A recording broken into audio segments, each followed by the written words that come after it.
UKLC is presented by Curry's PC World.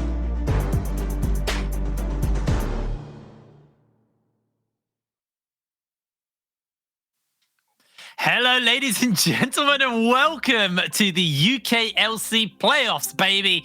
Brought to you by Curry's PC World Gaming. My name is HitBrain, and I'm joined by the man with the most stylish hair in esports, Jamada, once again. Hello, by the way, to all our viewers on the BBC iPlayer, and BBC Sport. Thank you for joining us. Jamada, how are you doing, mate? You all right? Yeah, I've been pretty good. I've had mostly the entire week off. I've just been kind of waiting for the UKLC playoffs to start up, man. It's honestly, I'm super excited. We've got two pretty banger matchups today. A lot of storyline behind them, really. Yeah, I do feel like this week was, the week just passed was kind of the waiting room for the finals for UKLC in the ether as we're getting ready. But we have finally made it. We are here. We are at the playoffs of the UKLC. We have 4 teams here. We got Resolve, MNM, London, and Enclave. And honestly, some of these teams had an absolute corker of a split. Some less so, some less at the start, but at the end it got better.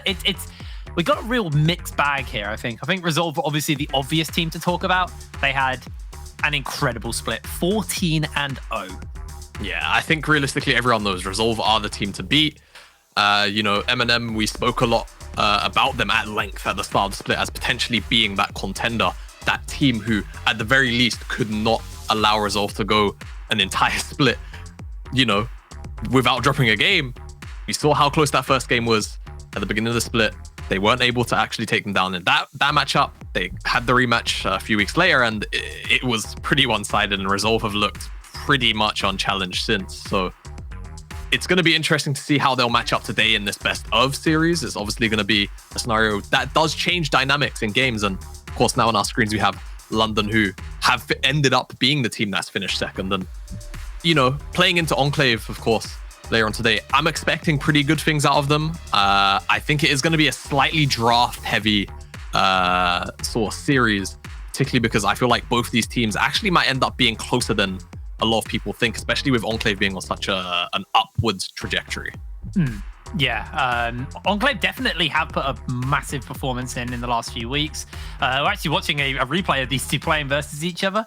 I do believe London still won this matchup. Yes, but they did. I have 3 teams who I'm pretty optimistic about, and 1 team I am very reserved about right now. That team being MNM. I think MNM had a fantastic start to the split, but recent games has honestly not been anywhere near the level we expected from them, and that's where my concerns are starting. I worry for MNM. They're playing versus Resolve, our first place team, our undefeated team.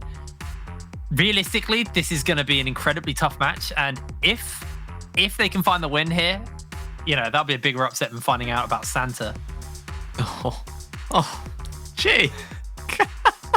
But yeah, no, it is going to be a really big uphill battle for MNM. Yeah. I think realistically, we'll have to see whether in this week of playoffs they've actually conquered they've conquered themselves, really, because I feel like that was more or less the reason why they started going down this unfortunate sort of back end split.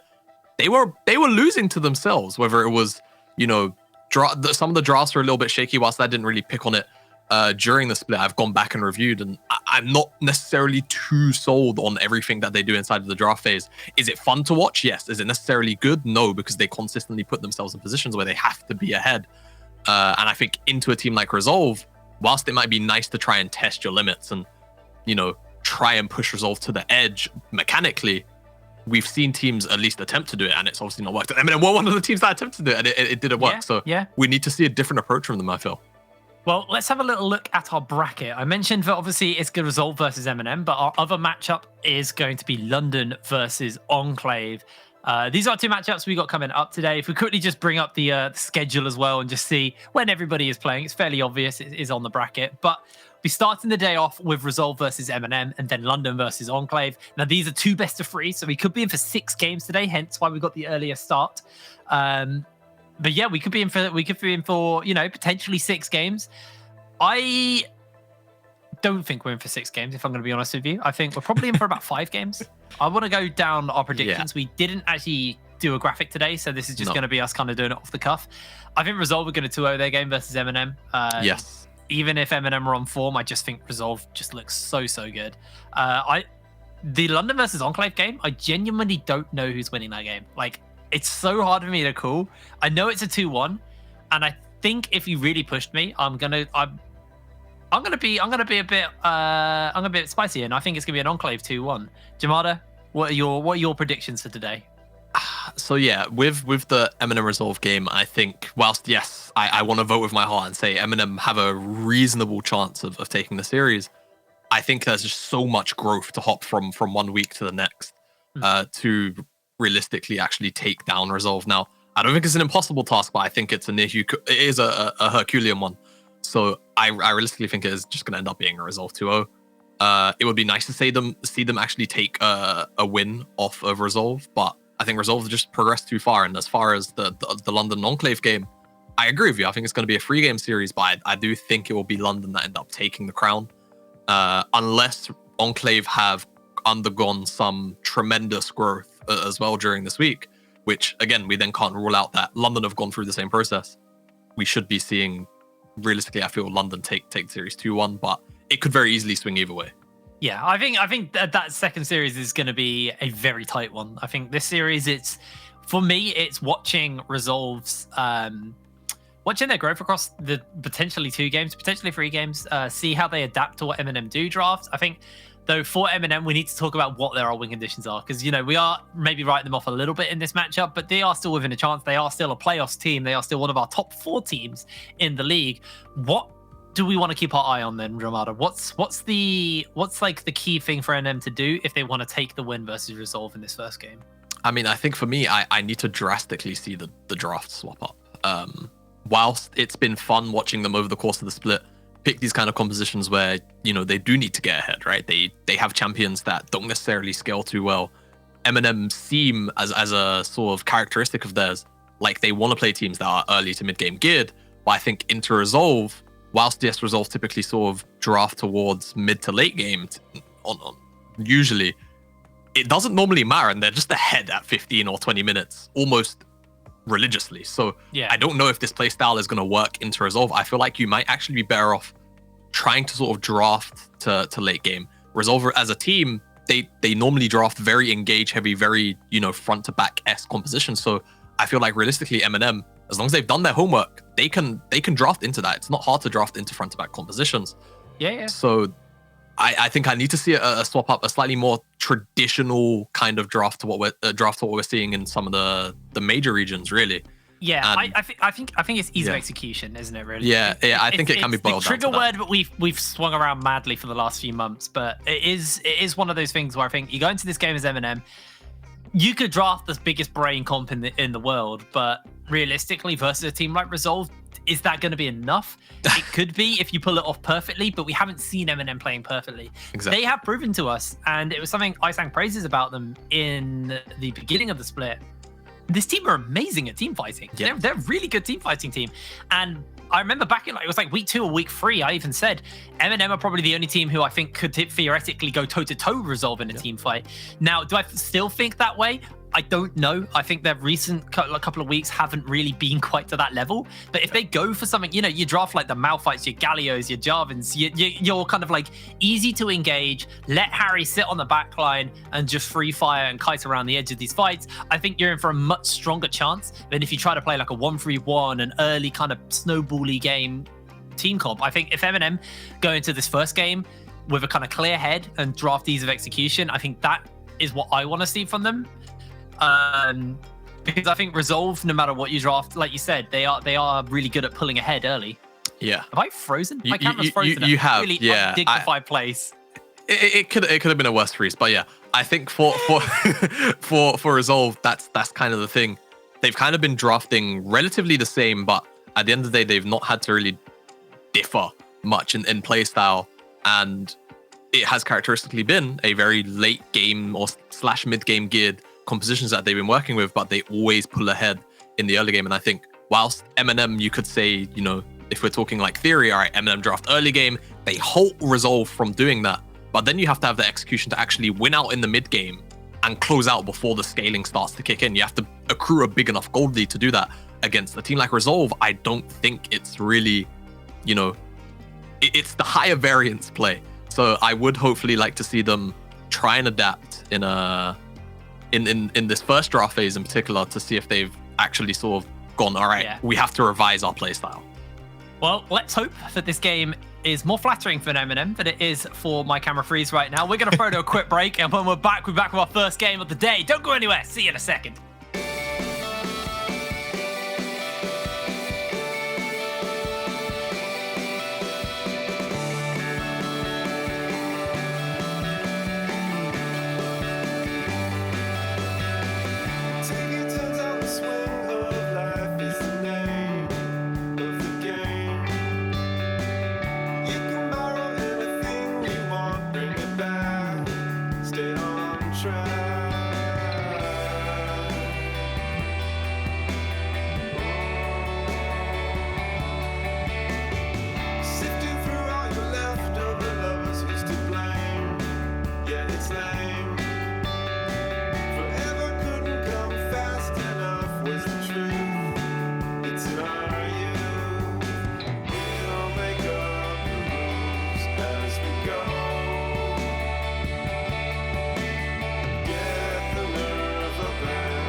Hello, ladies and gentlemen, and welcome back to the UKLC. We're getting ready to go into our first best of 3 of the day. This is MNM versus Resolve. MNM scraped by, and I mean they scraped by into 4th place. Resolve, on the other hand, they just waltzed into 1st, didn't lose a single game, looking really, really solid now. I do think this MNM roster is very, very stacked. I don't think this is a bad roster by any means. No. I also think we have had some really, really good team fighting from these teams. So, yeah, I think this could potentially be a spicy game, or it could just be a Resolve 2-0. But I want a spicy game. Yeah, even if we end up with a Resolve 2-0, at the very least, I would like to see MNM go down swinging. And if there was a team to go down swinging, characteristically, I feel like, if it would be MNM. Hey, so ring the circus, baby. Yeah, ring. Resolve have showed up to the circus and they're ready to burn everything down to the ground. They're done with the Fiesta gameplay. They showed up in their big limo, looking all coming out in their suits. MNM pull up in their clown car, getting out one after the other.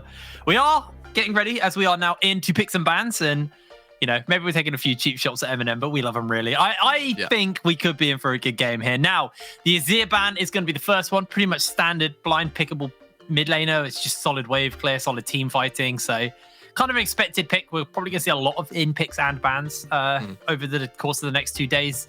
The Kai'Sa, another pick that has just been prominent for the entirety of the meta. A solid pick for Yusa. So if you leave that open on blue side, it will be first picked by Resolve. It just always will. Yeah, there's quite a few champions that will be first picked like that. Resolve has shown a pretty strong tendency towards the Hecarim in particular. Even though I don't necessarily think that Hecarim's a blindable B1 champion, Resolve have just been doing it and it works. Teams don't really abuse it. So we're gonna have to see if that's gonna be the case today. I think the Seraphine ban makes a whole bunch of sense. You don't want to give that one over.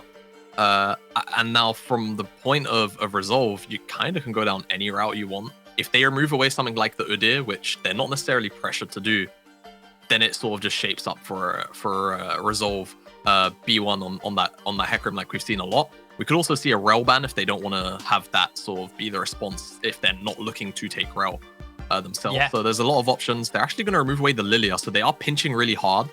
And now I think this has actually put MNM in a position where Udyr's up, Hecarim's up. If MNM ban away the Udyr, then that's kind of the one strong champion left up into Hecarim outside of maybe the Olaf, who's obviously struggling a little bit because of all of the nerfs and item changes. They could just leave them both open. So like you said, pick a counter pick, whichever one they want. They are going to ban away the Hecarim, so Soft may just take the Udyr here. Kind of makes the most sense. Yeah. I'm thinking about the available AD carry pool right now, and things like the Xayah stand out to me as well. Something we've seen a big return of. Okay.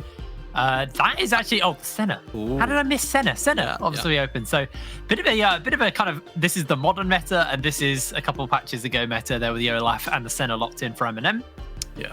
So it's pretty interesting. So Olaf had a positive matchup into the Udyr.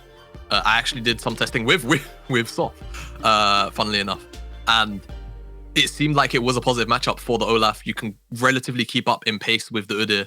And skirmishing-wise, you absolutely demolish the Udyr. But the issue is because they've taken the Senna with it, they've now given over the Rel at the same time in the Samira, which we know Yusa plays. He's very comfortable on the champion, and it's a very powerful 2v2 lane. Now, granted, Thresh is up and available as a lane counter to the Rel, but MNM are going to forego that and actually go the Alistar. Either way, I think it's really risky considering you're running the Senna, who doesn't necessarily deal too well with dive. That being said, MNM have a composition right now that is geared very heavily into walking forward themselves with the Senna as that sort of backup over the shoulder utility. This is actually, it's a very interesting pickup here because we've seen things like the Tahm Kench as well. We've even seen things like, is it Aatrox we've seen bot lane with him? No. Sion, sorry, as well. Sion. Sion, yeah. So kind of, if you go for this fasting center, you do normally pick something up like that. I don't know whether or not Harry is going to fasting center here. I don't know if Alistair really wants to be getting that much farm. I'm not sure how this lane actually goes. I've not seen these two paired up since the rise of the fasting center. But as we move into ban phase 2, top laners are heavily getting pinched out. The Camille, the Gnar, the Malphite, and maybe Renekton. The Renekton's open, so that could be the final ban here. Yeah, Renekton could see sort of Resolve just go down the double engage tank route, so they could remove like Ornn or well, what's the other big tank? No, they don't even care. They want to remove away the Orianna. I think that's a safe pick to take away from Taric, just because of the fact of having the the Olaf there. You've already got the center to providing the utility, so you don't really want to give the Orianna too. So MNM just say, hey, all right, forget it. We'll just take the Syndra. It's a powerful skirmishing tool in that mid lane, especially once you hit level 6. And of course, with Olaf, once you crest that level 6 mark, it's so near impossible to actually skirmish into. So Resolve, they're going to have to find something that can match that, or at the very least sort of neutralize it. They could go down the Galio route. However, it would leave them relatively low damage and actually low scaling. So they're going to go down the Victor instead, which I'm okay with. I think it's definitely okay in this kind of situation where you should have most of your champions on the enemy team coming into you. And then for Artorias, what are we going to get here? Because you've got the tanks available. Like you said, you've got the Renekton available too. I think Renekton can be fine here, especially like, again, MNM seem relatively geared into coming into you, but the range is definitely going to be potentially an issue from the Senna and the Syndra. There's a lot of CC and a lot of peel available to the carries. So let's see how Artorias pilots that one. And now it's on to DBL to actually take a champion into this Renekton. We saw the Gragas hovered on the Resolve side. That could be the answer realistically. Yeah, the Gragas would just neutralize that. And I'm kind of looking at Resolve's lanes right now. I mean, Chimera on the Victor will struggle versus the Syndra until he gets that E augment and he can kind of one-shot the wave.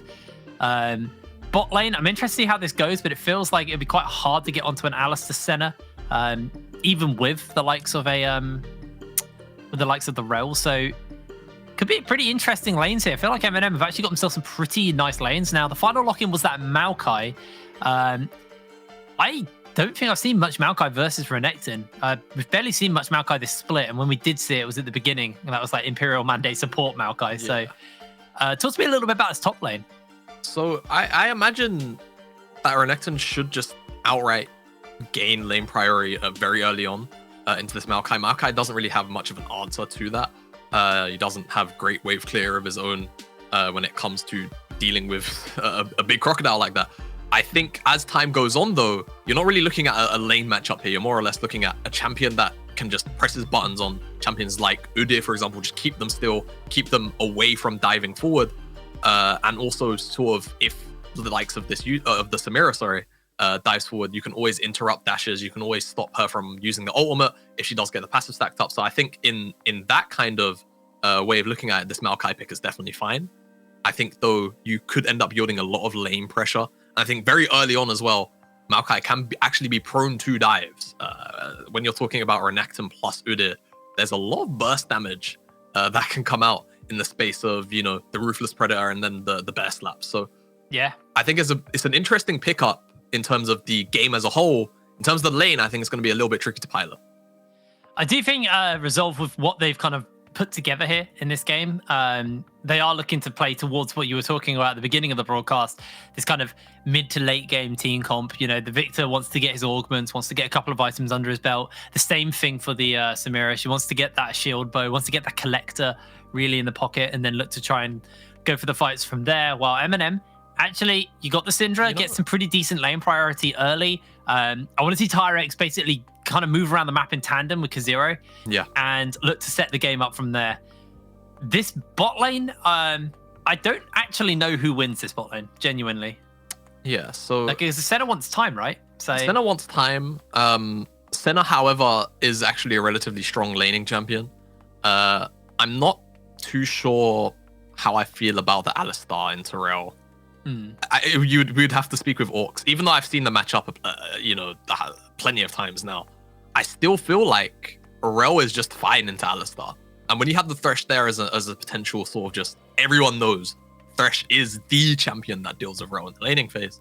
Her spells are very, very telegraphed. They're easy to block out. So in that sense, that's why Alistar can work. But I think when you're handed the opportunity to just take the Thresh, a champion that Regan also he plays and loves as much as Alistar, it strikes me as a little bit strange that they didn't just take it for themselves anyway. Especially with Udyr in the game. It deals with Udyr quite well. Anyway, point is, I think the lane matchup is probably fine, going back to your question. But I think this is a slightly different iteration of Resolve, actually, contrary to your point. I think whilst the composition does scale okay, this is more of a sort of, we hit that 2-item mark, and then we're kind of unstoppable. And if we've gotten a gold lead before then, and we're accelerated and hit that 2-item mark, it's going to be near impossible for you guys to play the game.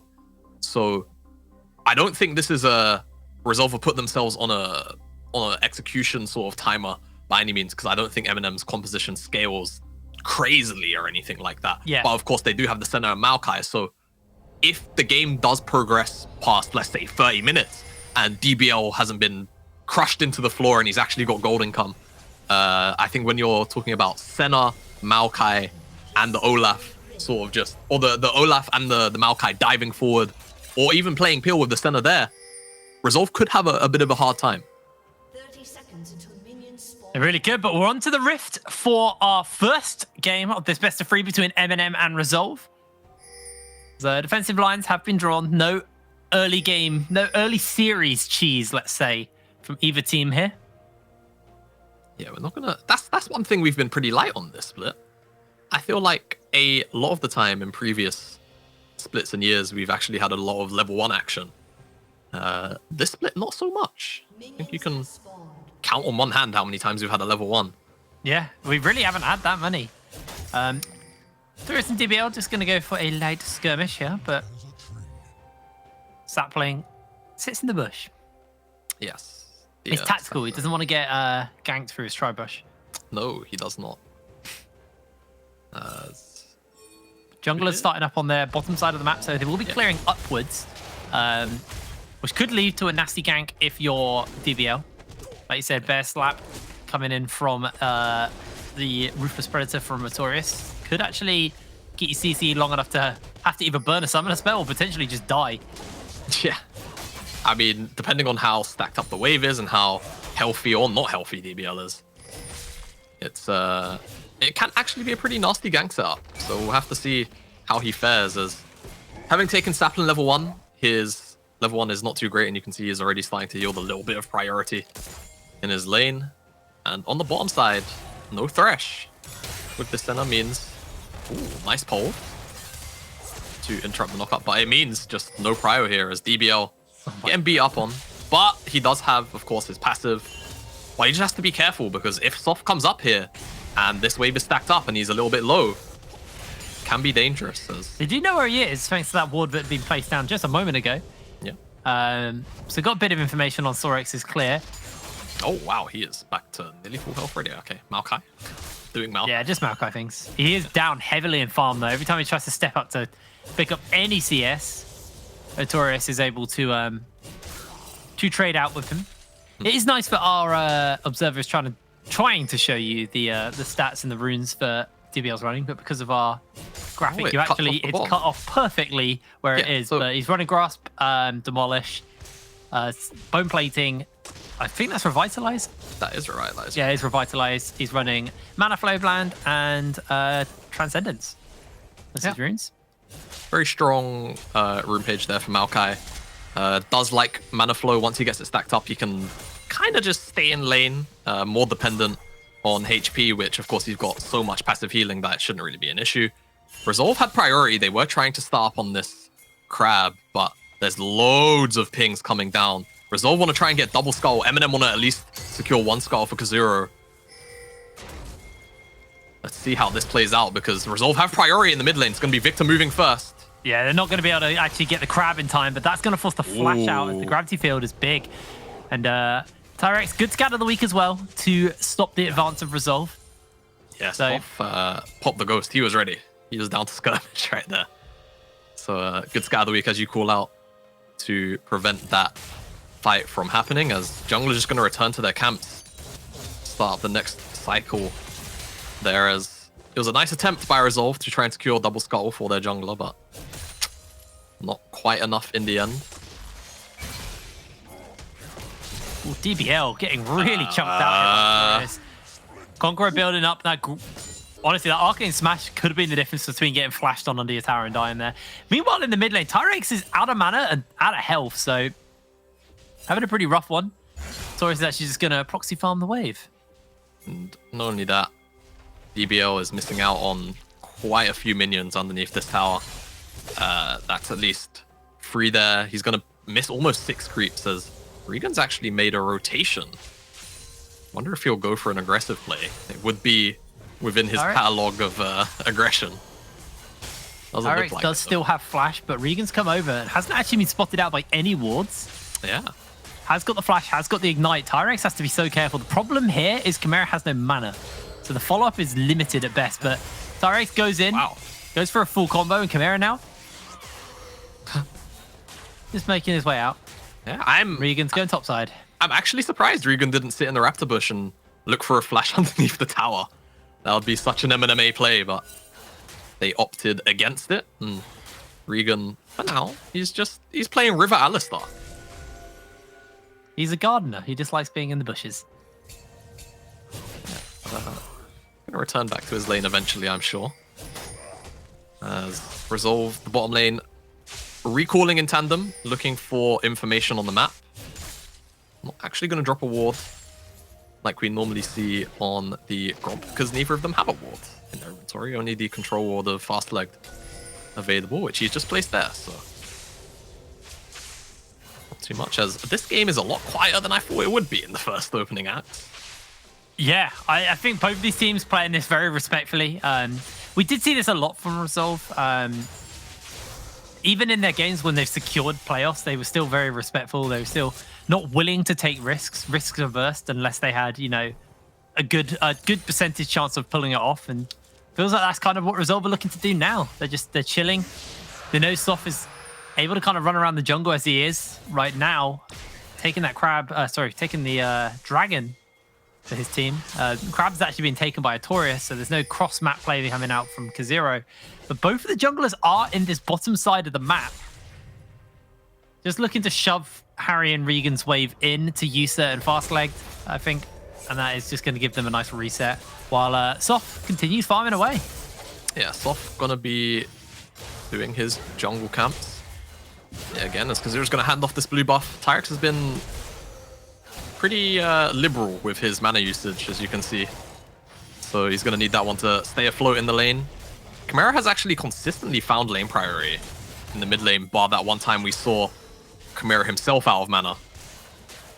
So hopefully this blue buff for TRX can actually change that, and we could see some more aggressive rotations come out from Kazuro. Speaking of rotations, MNM have actually elected to send their whole bottom lane to the top side again.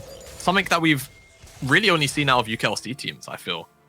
These full bot side rotations into top side for Herald.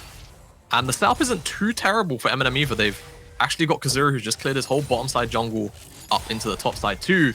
However, the issue is a lot of vision still lies in the River 4 Resolve. So MNM are going to have to be a little bit sort of cautious and slow on their approach to clear out some of this vision. As you can see, thank you observers for highlighting how dark it actually is for MNM right now in the River.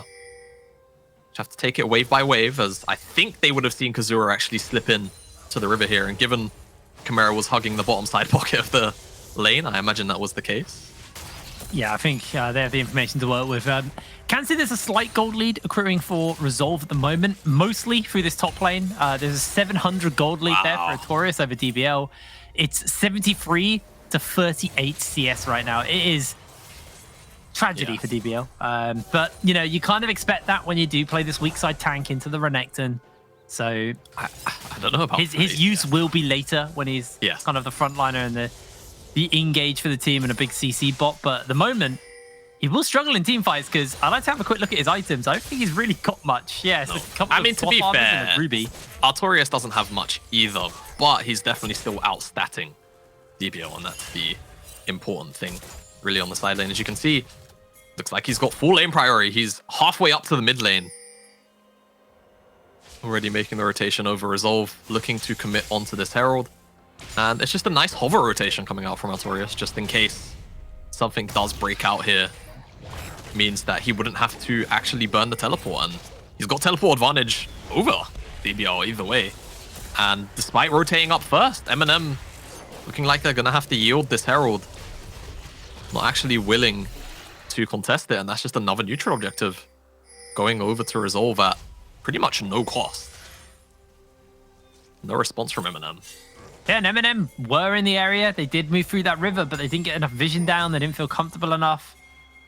And ultimately, they're the ones that are going to lose out on this. Is Harry and Regan have stayed top lane to push one last wave, and Yusa and Fastleg faster onto the map. They're heading back towards this bot side. They're getting close to it.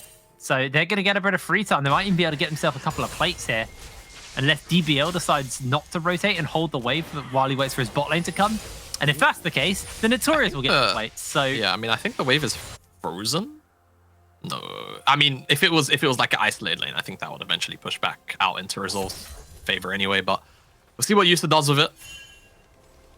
Whether he wants to leave it slow pushing, and it seems like that could be the case. He's leaving the creeps to very low HP values, but now they are just gonna shove that one in. And as you say, MNM on the back foot in tempo. But despite that, they've actually gained some mid lane priority, so in a bundle in the river at the moment, but it doesn't seem like they're actually going to do much with it. Just secure a little bit of preliminary vision, but that's going to be the extent of it. As the Resolve bottom lane now has more time to push out, as DBL trying to stop Artorias from picking up plates. yeah, use the ulti onto Notorious. Notorious with that recurve bow picked himself up 3 plates. Was that over 3 in DBL? that one push? That was 1 push. Oh boy. That is not ideal. And Resolve, they're in a position where they've got more trading tools as well. Oh, that's an unfortunate stun to miss. And I mean, Resolve, if they want to, they can drop the Herald mid if they feel like they require it for this dragon pickup, which sort of toying with the idea, but for now, just remaining in the river. On the bottom side, it looks like Harry has priority. Kind of. He would maybe move first, but he has to be careful just because of the positioning of everybody. Regan and Kazura moving now. Barry gets slowed down by the force of will. Regan gets a little bit of damage put into him, and Harry might have to be careful here. Slows down with that glacial augment thanks to the Q onto Yusa. Yusa's can take a little bit of damage, and Dragon actually just stopped for now as Chimera actually cut off from making his way into this lane thanks to Regan and Tyrex. Will finally step up to the lane. Notorious is coming in on the flank, and that's going to be the Chaos Storm and the Gravity Field. They get the stuns, they get the follow-up. Tyrex underneath the top of the headbutt, and that will be first blood for Tyrex. Teleport's coming in as here comes the Tree Man, but he's just going to head back towards that top lane. MNM find first blood. Yeah, first blood for MNMA, and that was a really nice response, honestly, particularly from Regan to actually stop his mid laner from dying. Now, the issue I have with this is that DBL has now committed teleport, so MNM, yeah, they have to start up this dragon now because Artorias has teleport of his own. So he would have actually just come down if Resolve wanted to still fight out for this dragon, but they're actually going to just go to the top side with this Rift Herald and trade the gold, regardless of losing their top laner in the mid lane. So this is just going to be about 700, 800 gold. 1,000 is still the first tower of the game with the plates up. So split between Chimera and Soft. So despite finding first blood, despite thwarting the attempted engage of Artorias onto Tyrex, they still end up losing out in gold value. Chimera might get this charge out here. It looks like he's going to do so. DBL can't. Ooh, very close. He can. It was very close. That was about to be really dire there for DBL. But able to stop it. And like you said, gold lead now growing. 1,300 gold between these two teams, and Blade of the Ruined King's been finished up for Artorias. Yusa very close to that Immortal Shield bow. Mid lane also, you got Chimera close towards his Leandries. Kraken Slayer has been finished up for Harry though, as Harry is on the farming center. Been a little while since we've seen that for this pick. Yeah, I still feel like fasting center is the way to go at the moment. I think you just get more souls mathematically. You just end up being a little more scarier once you do eventually hit your item marks, just because of how many souls you can pick up. How many souls has Harry got? We'll have a look. Yeah, we'll get that checking. Server won't mind. As I'm gonna guess about 30 because Harry's pretty poor at souls, at least whenever we've seen him on center. Yeah. Let's give it a look-see. Any minute now, Observer. Any second. He's working on it. It's like a stubborn cat. Yeah. You know when you let it out, but it doesn't. It meows at the door, and then you open the door, and it doesn't come out. That is actually it. And then you shut the door, and it starts meowing at you again. And then you throw it out eventually because you get bored of it, and then it sits by the door meowing to come in. I think our observer just agreed with us. I don't know. 20. 20. Wow. Yeah. Well, there you go. That's why fasting center typically takes priority. soul generation is just not as high when you are the one farming. But the scaling will still be there for Harry, as Resolve actually kind of throwing numbers towards mid, but it's actually just all a ruse to make sure they've got priority in the top side. If we take a look at the top side jungle, it's just complete control for Resolve at the moment. And if we flickered over to MNM vision, I'm sure it's pretty much just entirely dark. Just the sapling providing that little bit of vision at the top brush there. And MNM, let's see what the response is. The map is actually kind of vertically split. Favors Resolve though, because on the top Herald's side on this side, where there's something to take, that's Resolve zone. Yeah, they're going to get the second Rift Herald 15 minutes into the game. Already being able to secure themselves that first turret blood with all the plates top side. Plates have obviously fallen off, and they can use this to try and crack open mid lane if they want, or bot lane, or maybe even just continue the siege top. I'm assuming we're going to see it go mid though. Yeah, I think mid would be the best place, but either way, it just provides Resolve with another tool to use come this next dragon. Now, it's not as dangerous a dragon for MNM to give up. Not saying that they have to give it up, of course, but as they took that last Infernal Dragon, it means that there's no fast track to a soul on the cards for Resolve. It's going to be 3 dragons either way to make that one happen, so we'll have to see how things get played out. But Resolve, either way, looking to probably have the advantage because they have that in their back pocket. Can just secure priority one place, drop it, make MNM make a decision on whether they want to answer the Herald or the Dragon. Typically the play we see with the Herald in pocket, as we're 1 minute out from this Dragon. It's going to be Cloud. We've not really spoken much about it. Not really sure how impactful it is in this kind of game. It's definitely on the lower end of things. But for Udyr actually really likes it. So does Olaf. Olaf does too. But Olaf has a slightly special interaction with Cloud Dragons. His global cooldowns get reduced because he is a champion that has global cooldowns. Anyone not familiar with the term? He casts... well, actually, Jake, you play WoW, right? So I play WoW. I know what global cooldowns are. Yeah, do you want to give us the explanation? Because I'm not a WoW player, but I know...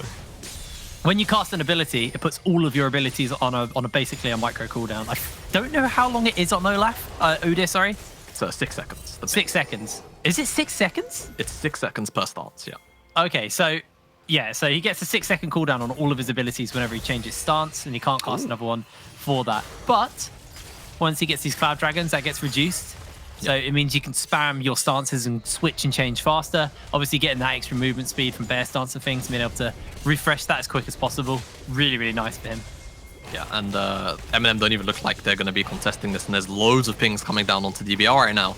Again, we're in a vertical map split scenario, but Resolve still have the Herald in pocket, so if MNM stay in this stance and Resolve finish up this dragon and they just recognize, hey, no one is here on this side of the map, they could just drop Herald on the bottom side. Or mid, like actually. Doing a mid lane, actually. Yeah, MNM are kind of being run around the map a little bit in an attempt to respond to what Resolve are doing, but they just never have favorable trading positions or tools in their pocket. They're getting too charged. Yeah, this is too charged. This could be 2 towers. Realistically, the numbers just aren't here yet for MNM, but they are on the way. Teleport's coming down from 0-2. Yeah, Sofu's actually going to get engaged onto. Has that bear stance, but he can't move. Yusuf blocks the scatter of the week with the whirl there to make sure that he doesn't go down. And it's just a kill on to Soft, but that tower in the mid lane again, very, very low now. But the fact that the Victor upgraded that E, got the Leandries, these waves do get cut through very quick. Yusuf caught out by the scatter week. The railgun's going to get fired. He's gone. Yusuf's going to lose his life. His Tyrek secures it. MNM up in kills right now over the likes of Resolve. Two times back-to-back Resolve, kind of just overstepping. First little soft. Usually you can sort of forgive a little bit more as a scatter of the week from Fog of War. But nonetheless, as you say, MNM, they're up in kills, but they're still trailing in gold. It's not as much as it was prior to those 2 kills, but it's just credits to Resolve. You can see they've taken 3 towers. They've been trading gold up on MNM. Always, as we'll get the replay here. Soft just a little bit too far forward. Regan picks his moment because he knows he has Kazuro waiting behind him in the wings, and it's a very nice Blade Whirl to actually stop the scatter of the week. And this is when Tarex dips back into Fog, and you can see Yusa just not expecting it. He might not even have the cooldown back up. It is quite lengthy, and the railgun comes over the top. Kazuro flashes forward with the reckless swing as well. There's so much damage to actually dodge out on. And that's through a shield bow and heal. That was how much damage got pumped into Yusa. Yeah. Still going down there. And you were talking about how they were still trailing in gold. That gold has been alleviated massively. While we're in that replay, Tyrex took the tier 1 in the top side. So this locked gold now being unlocked for MNM right now. And, you know, that's not great for Resolve. They're playing maybe a little bit too objective focused and maybe a little bit too passively in some areas, but also a little bit disrespectful to what MNM are able to do. As Harry will at least get the soul. Yeah, that was pretty funny. I think Harry queued through the red buff and it hit stop. Gave him the indicator that someone was in the bush. Unfortunately for him, it was the Resolve jungler, so he doesn't get the red buff as because that was so just playing with fire. Let's have ultimate available, so he could have dodged out from CC, but you don't really want to have to blow your ultimate on a whim for no reason. But as you say, that gold has been unlocked.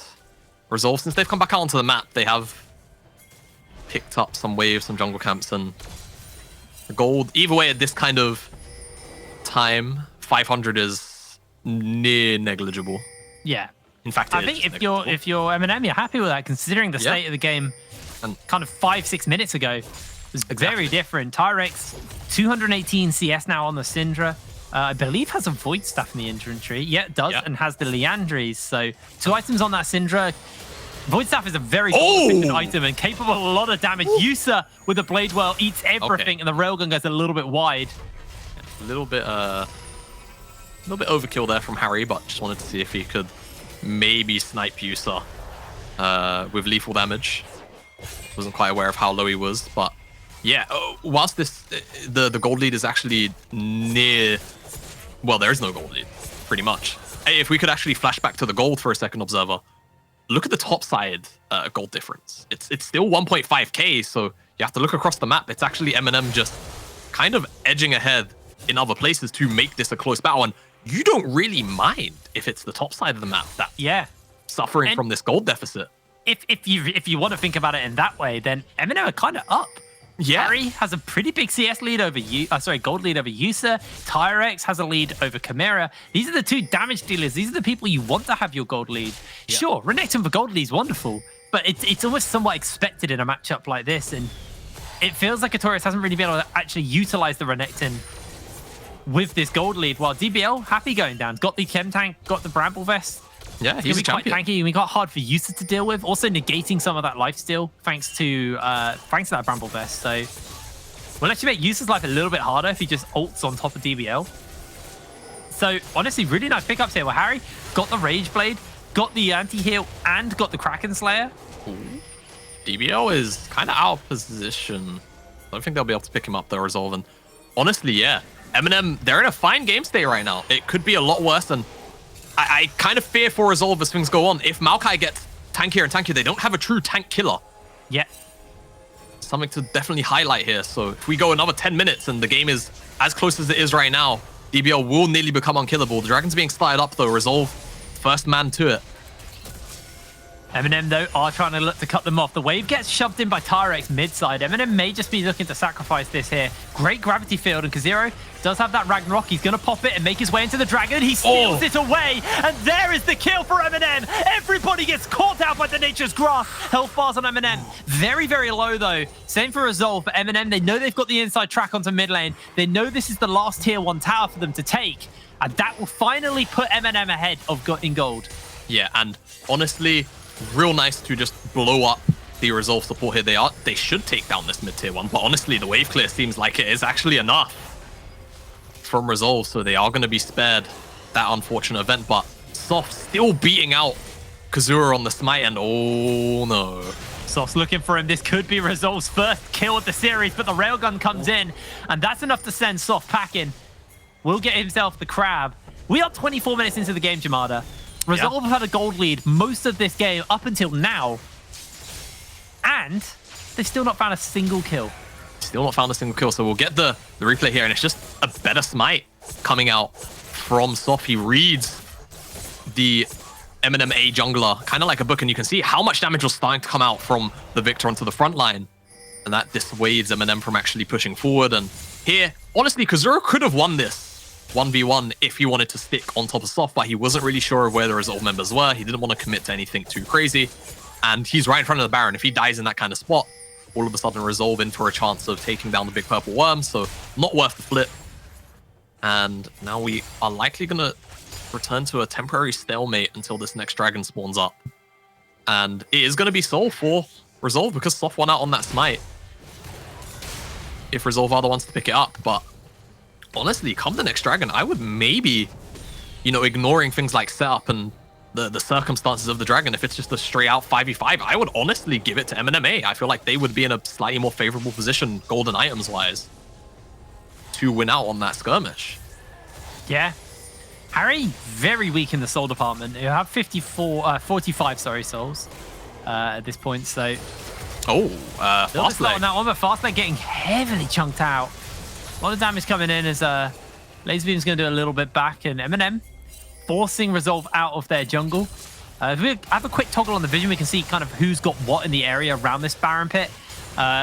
Very defensive wards in their jungle from MNM, but Resolve, very limited vision for themselves as well. So neither team's really got a foothold on this area. And Resolve, keep in mind that tower is one auto attack away. It's a stiff breeze away from falling over. Resolve just catching the wave up very high so that they can rotate over to the side lane faster. But Yusa now by himself, played well. Very irritating ability to play versus. Resolve, they're looking for an engage here, and it could definitely work. That's it. Fastleg jumps in with the Magnus Storm. Doesn't actually catch on to anyone. Regan's playing interrupt on the front line. Kazero loses his life. Artorias is coming in, and so far it's just a 1-for-1 trade. Great Nature's Grasp by DBL to stop Artorias from getting that flank off.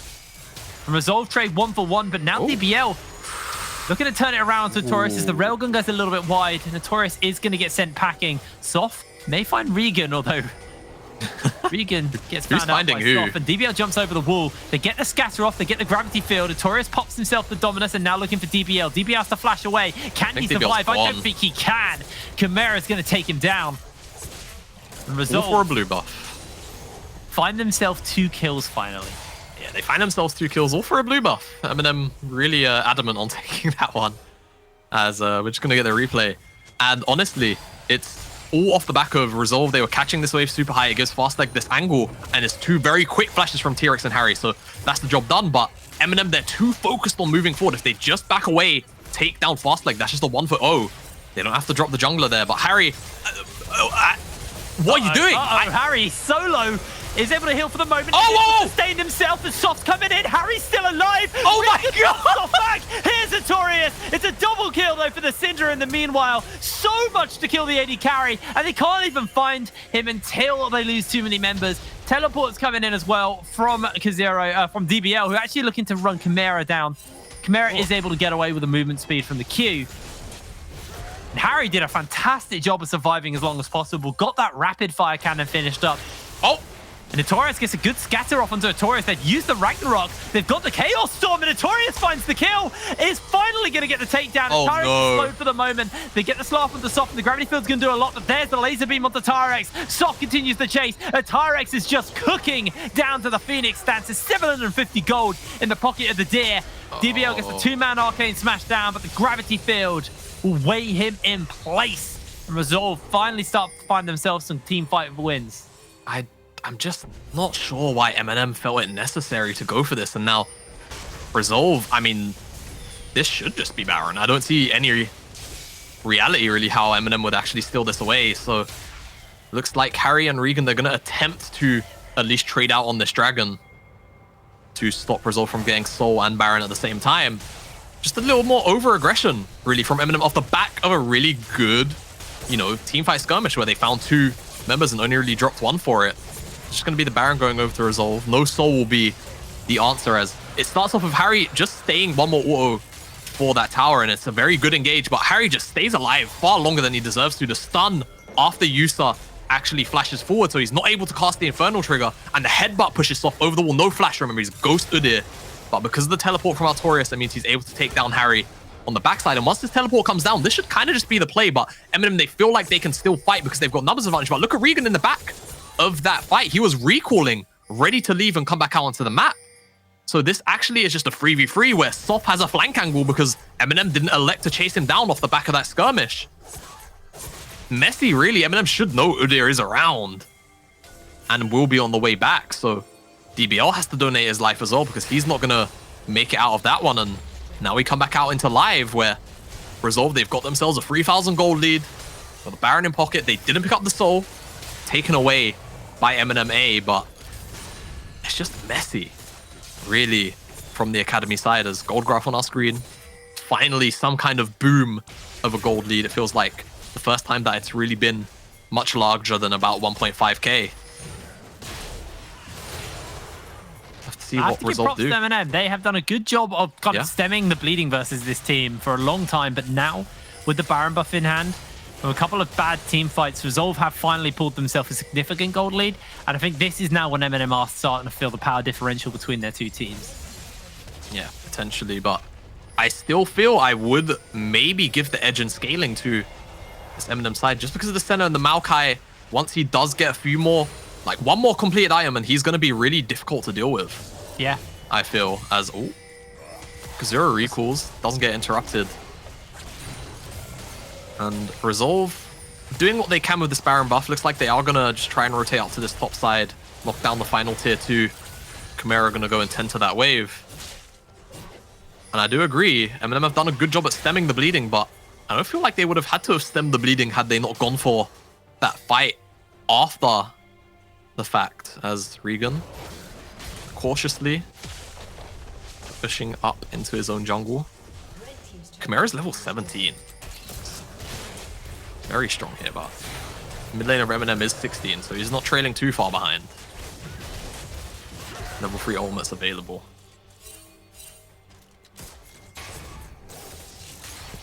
That's a big wave. And we have the fight HUD up. I think you know what that means. Missed the hit brain. I think we're in siege time. As much as the fight looks to break out, DBL actually roots onto a Taurus. Taurus can get slowed down thanks to that Glacial Augment and rooted in place. Yeah. Great scatter of the week. Means Harry will find the kill. And now M&M just have to bolt towards this top side. Dawning Shadow goes in between the goalposts. I mean, mild successful Resolve, obviously. They crack open the base, no inhibitors. I think, honestly, matches the style of game this has been, in all honesty. And all of a sudden, the gold lead erupted to 5k up for Resolve here. And if we could actually get a flick over to the gold, I want to see if it's just sort of across the board. It looks like mostly actually the jungle to jungle gold lead has opened up for Resolve. And that's kind of it. Other than that, it's remained relatively the same between everybody else. DBL still trailing behind Artorias, several thousand gold. But again, you're not really too fussed about that. You're playing Maokai. Even hell, your items are actually cheaper than Artorias's, the Renekton, so you're not too upset about it as MNM looking to jostle up into this river. They want vision for this dragon. They don't necessarily want to give up soul to this Resolve side.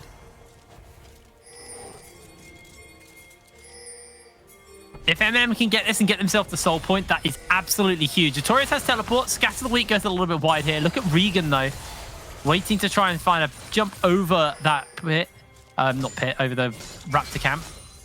It looks like Resolve, they're not really fussed about Dragon. They know it's not soul for M&M now.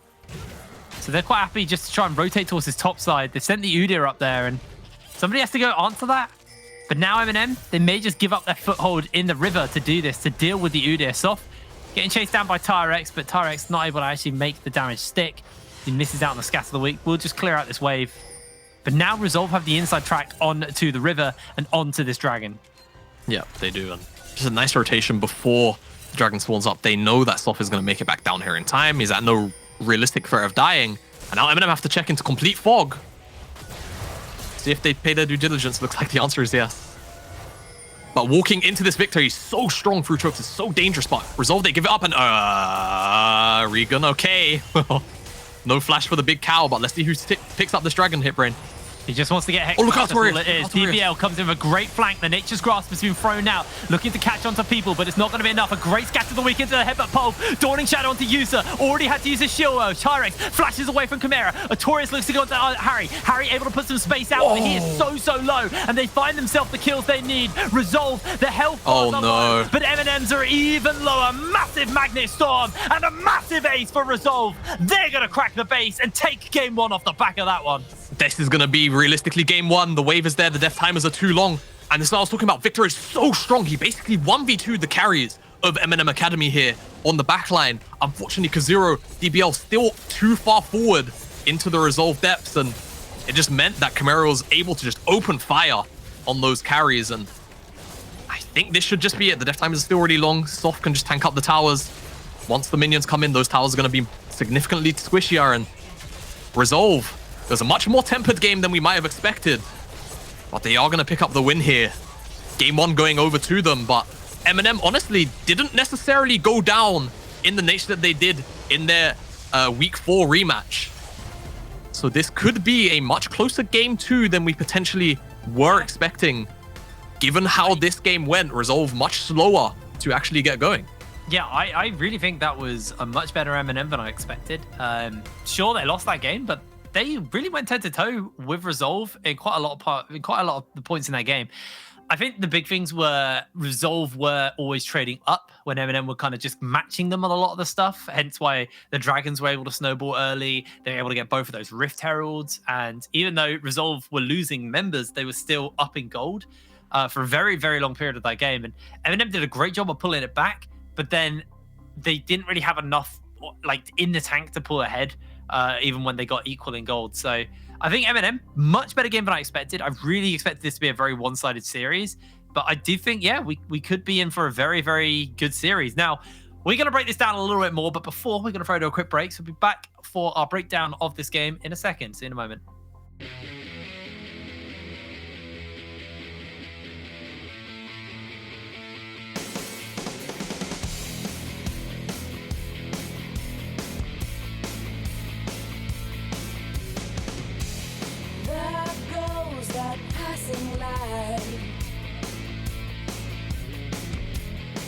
In the twilight before the dark hour, and this time I better get it right, 'cause maybe we're all passengers on the inside. I had something nice to say. I'm thinking of that blood, that blood you are. I never wandered far. I never set my standards too low. And I never wandered far. And I don't mind. Take the lead and drive me far away. You drive me far away. You drive me. When the night comes creeping in to say goodnight, and the daybreak starts within in the blink of an eye, and the dream is like a highway that never ends. I'm wanting it all to last. I'm waiting for it to pass. I had something nice to say. I'm thinking of that blood that you are. I never wandered far. I never set my standards too low. And I never wandered far. And I don't mind. Take the lead and drive me far away. You drive me far away. You drive me. You drive me far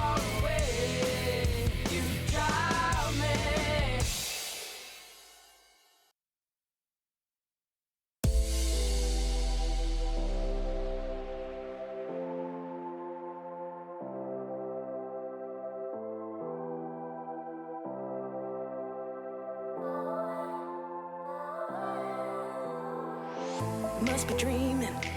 Think I saw a ghost. Or was it an angel of the past that we all know? Ain't got the answers, but I hold the hope. So I'm holding on to the love, embracing the unknown. Now I'm dancing to the music. I'll just keep dancing till I lose it. Yeah, I got that Friday feeling. Yeah, it's all that I've been needing. Feel it, feel it. You're feeling good. Feel it, you're feeling good. Feel it, you're feeling good. So good, good. Feel it, you're feeling good. Feel it, you're feeling good. Feel it, you're feeling good. So good, good.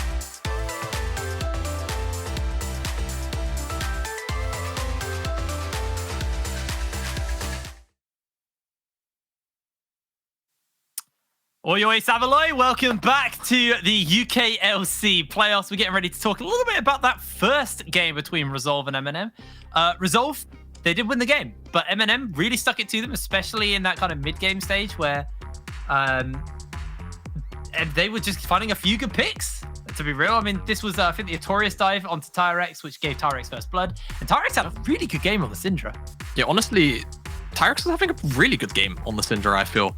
Was kind of the driving force of a lot of these team fights, Scout of the Weeks. Just the amount of burst damage that was able to come out from this champion, I think, was sort of the deal breaker for a lot of the earlier fights for Resolve. And honestly, kind of just overstepping their bounds here and there, Resolve were, particularly in the early stages. And this pick on Yusa, you can kind of forgive us from Fog, so can't really go too hard on them for that one. But definitely MNM finding their targets on multiple occasions. And I think really it was what ended up being the sort of the determining factor. Again, another mid laner on the opposite side though, Chimera, come the final fight. You can see it. This is kind of the baby form, right? You see how much damage he does to the front line, and then eventually when we get to that last fight, he just tears through the back line. There was no front line protecting the carries of MNMA, and they kind of just got destroyed by the AoE damage. This is a nice attempt at an engage here from Resolve, but it's actually turned quickly on its head. And I feel if Kazuro just actually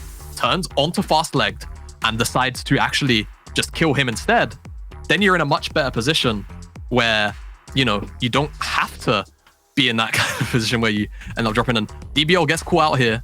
Kind of just dies, really. Too much for a blue buff. Yeah, I mean, just too much for a blue buff. It took about 26 minutes for Resolve to find their first kill of the game. Yeah.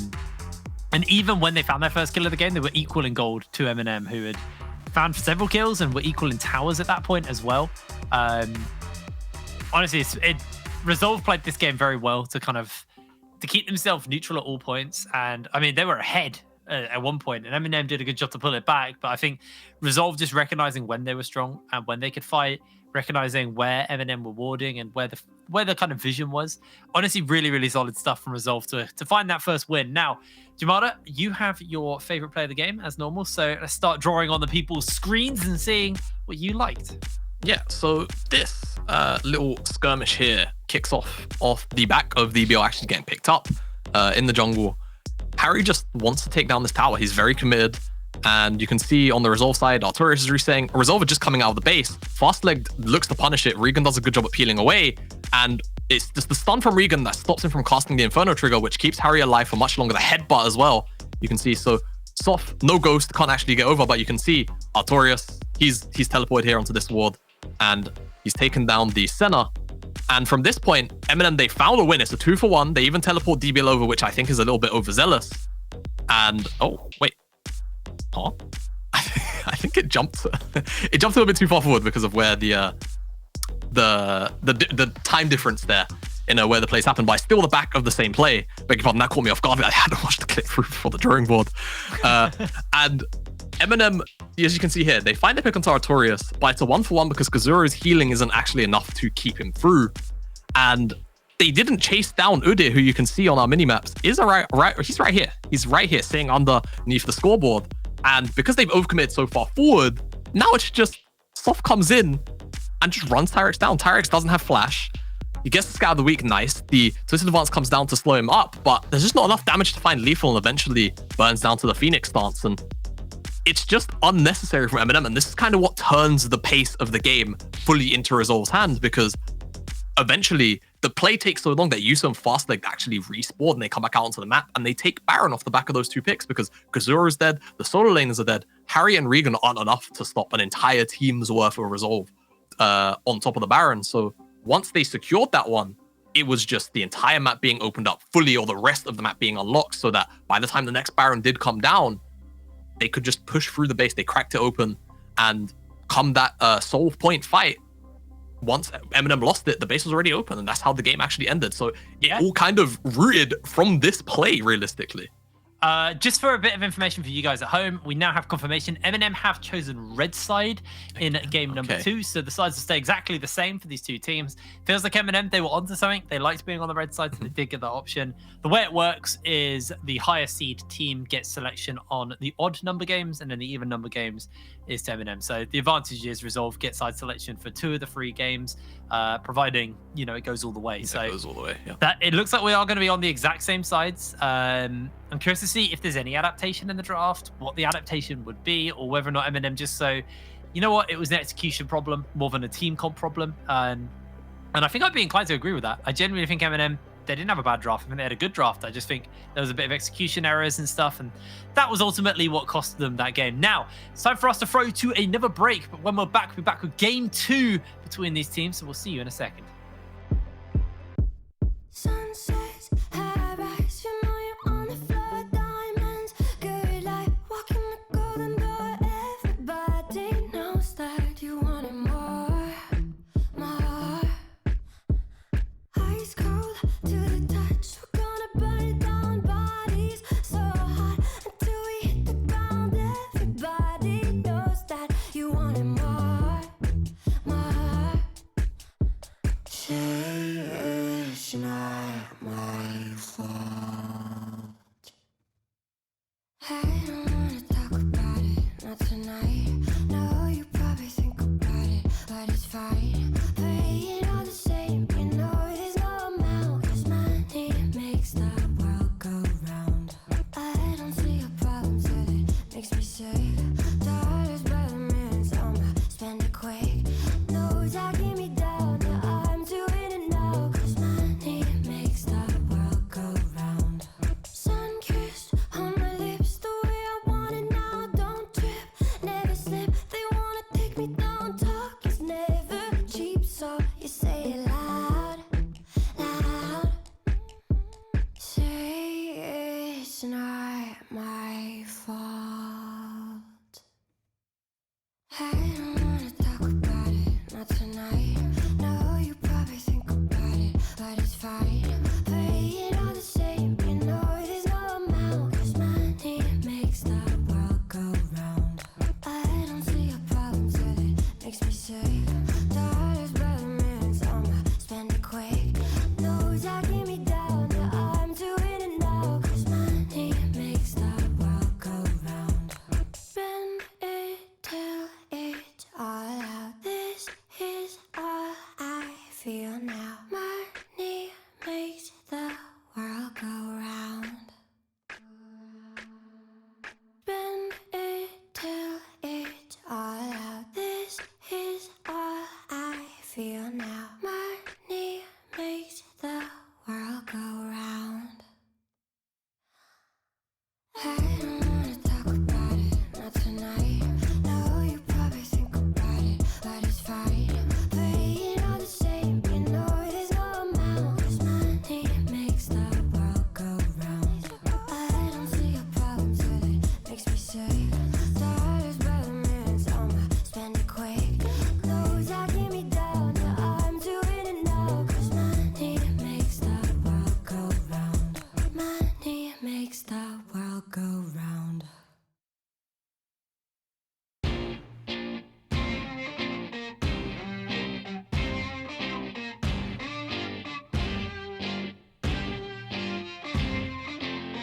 Hands up, generation, Nintendo education, other kinds of wealth.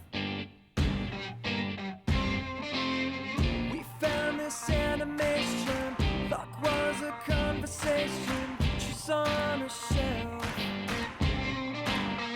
People say we are just what we do. It's just a stage. So we go on, and the lights are so strong. Just have to make this sound. We've broken ground, it's a countdown. We go on. Go on. Oh, oh.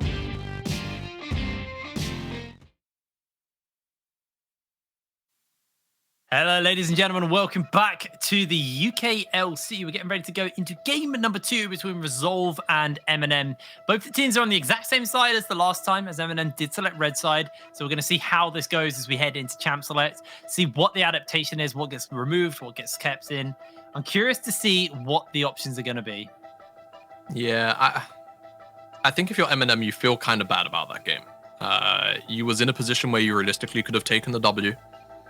It was just one too many blunders for me in the team fights, and just in general, they weren't actually playing too cohesively. Kazura was still diving a little bit too far forward. I felt like Regan was also diving a little bit too far forward. I get in the case of Kazura, he's playing the Olaf, so he might feel obligated to kind of buy time on the backline. But honestly, just play to burst whoever is jumping onto your carries, and I think you would be in a much better position. TRX was so strong, Harry was so strong even, which we didn't even get to highlight too much. He didn't get to actually show it off really either. But he was 3.5 items, I think, by the time that game ended. He'd farmed up a storm. Terex was blowing up Yusa anytime that they were in range of each other. So I think for MNM, a little more priority on actually keeping their key members alive has to be the call of action here in some of these team fights, because they kept it competitive with Resolve, and we can't really say that about almost any other team in the UKLC so far this split. Yeah, I really think MNM could. Honestly, looking after that last game, there is a chance they take this game. I mean, they have to if they want to keep their hopes going, because after this, it is done. If Resolve win this game, Resolve are into the finals, MNM are not. So it's really backs against the walls. This is the last chance for MNM here at the UKLC. You know, they want to go out on a bang. And I mean, what bigger bang is there than taking out Resolve and make it to the finals? That's not even going out. Well, we're heading in to Champ Select for our second game of this series. Resolve obviously 1 up at the moment, and once again, the Azir going to be the first ban blue side. Yeah, not wanting to deal with that champion. I have to see whether we just end up with a similar draft, at least through the bans. I think for MNM, they may want to keep it relatively the same, but already an adaptation from Resolve. They've removed away the Olaf. I can't remember what it was actually in place of. I'm sure my memory will kindly remind me if the champion actually shows up on a pick. But for MNM, I think they actually have to stick to relatively the same bans in the opening with that Seraphine. And I think the third ban may change now with the sort of the scope from Resolve being slightly different.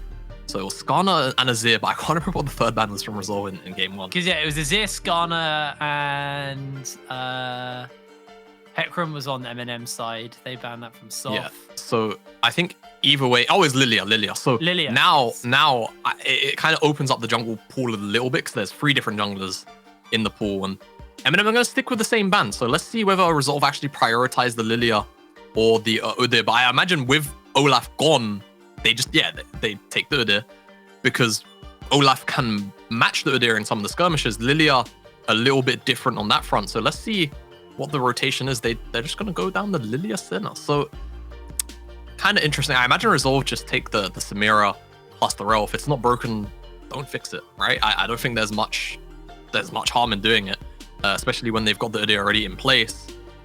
Though, given how the early game went last in game 1, they may feel obligated to change up their draft. We'll have to see. Timer is ticking. It's going to be at least the Rel. I think that makes sense, even if they don't want to run the Samira again. The Rel's such a solid pick at the moment. Now, I would like to see the adaptation this time instead of the Alistair for something like Regan. Maybe go for that fresh. They're actually not I think, prioritizing yeah. AD carry at all. They want to get a Taurus and nice lane in the top lane. Honestly, So, Resolve changing it up. I think they're changing it up, but I'm not actually sold on this adaptation necessarily. I think if you're MNM now, you lock in Thresh. Either way, they're going to lock in support here, I feel. If they don't, it would be really weird. They could be debating on whether or not they want to lock in their top laner. But I feel like DBL's pool should be able to deal with a 2-ban pinch. So I think you lock in Thresh or you lock in Alistar. They're actually going down the Tom Kench, which... I don't mind this, because I think this means then Harry goes for the fasting center. Yeah. You still have a lot of... You obviously don't like hard counter the rail, like you can't stop over the flays and things, but you do keep your center alive.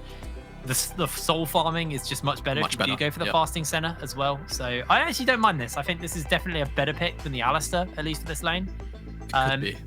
AD carry pool is going to get pinched out by MNM now, so they're going to take away the Ezreal. May look to take away the Samira again, but for the moment, Resolve are just going to ban away Tyrex's Aurelia. Yeah, I think if they remove away Samira, then they end up just facing Uses. Well, Uses played a lot of Samira and Kaisa. I don't know what other champion he's played aside from Senna. It could just be those three champions. From him. Might have had an MF game, so I expect either... Ooh, Vayne. That's a user classic. Okay.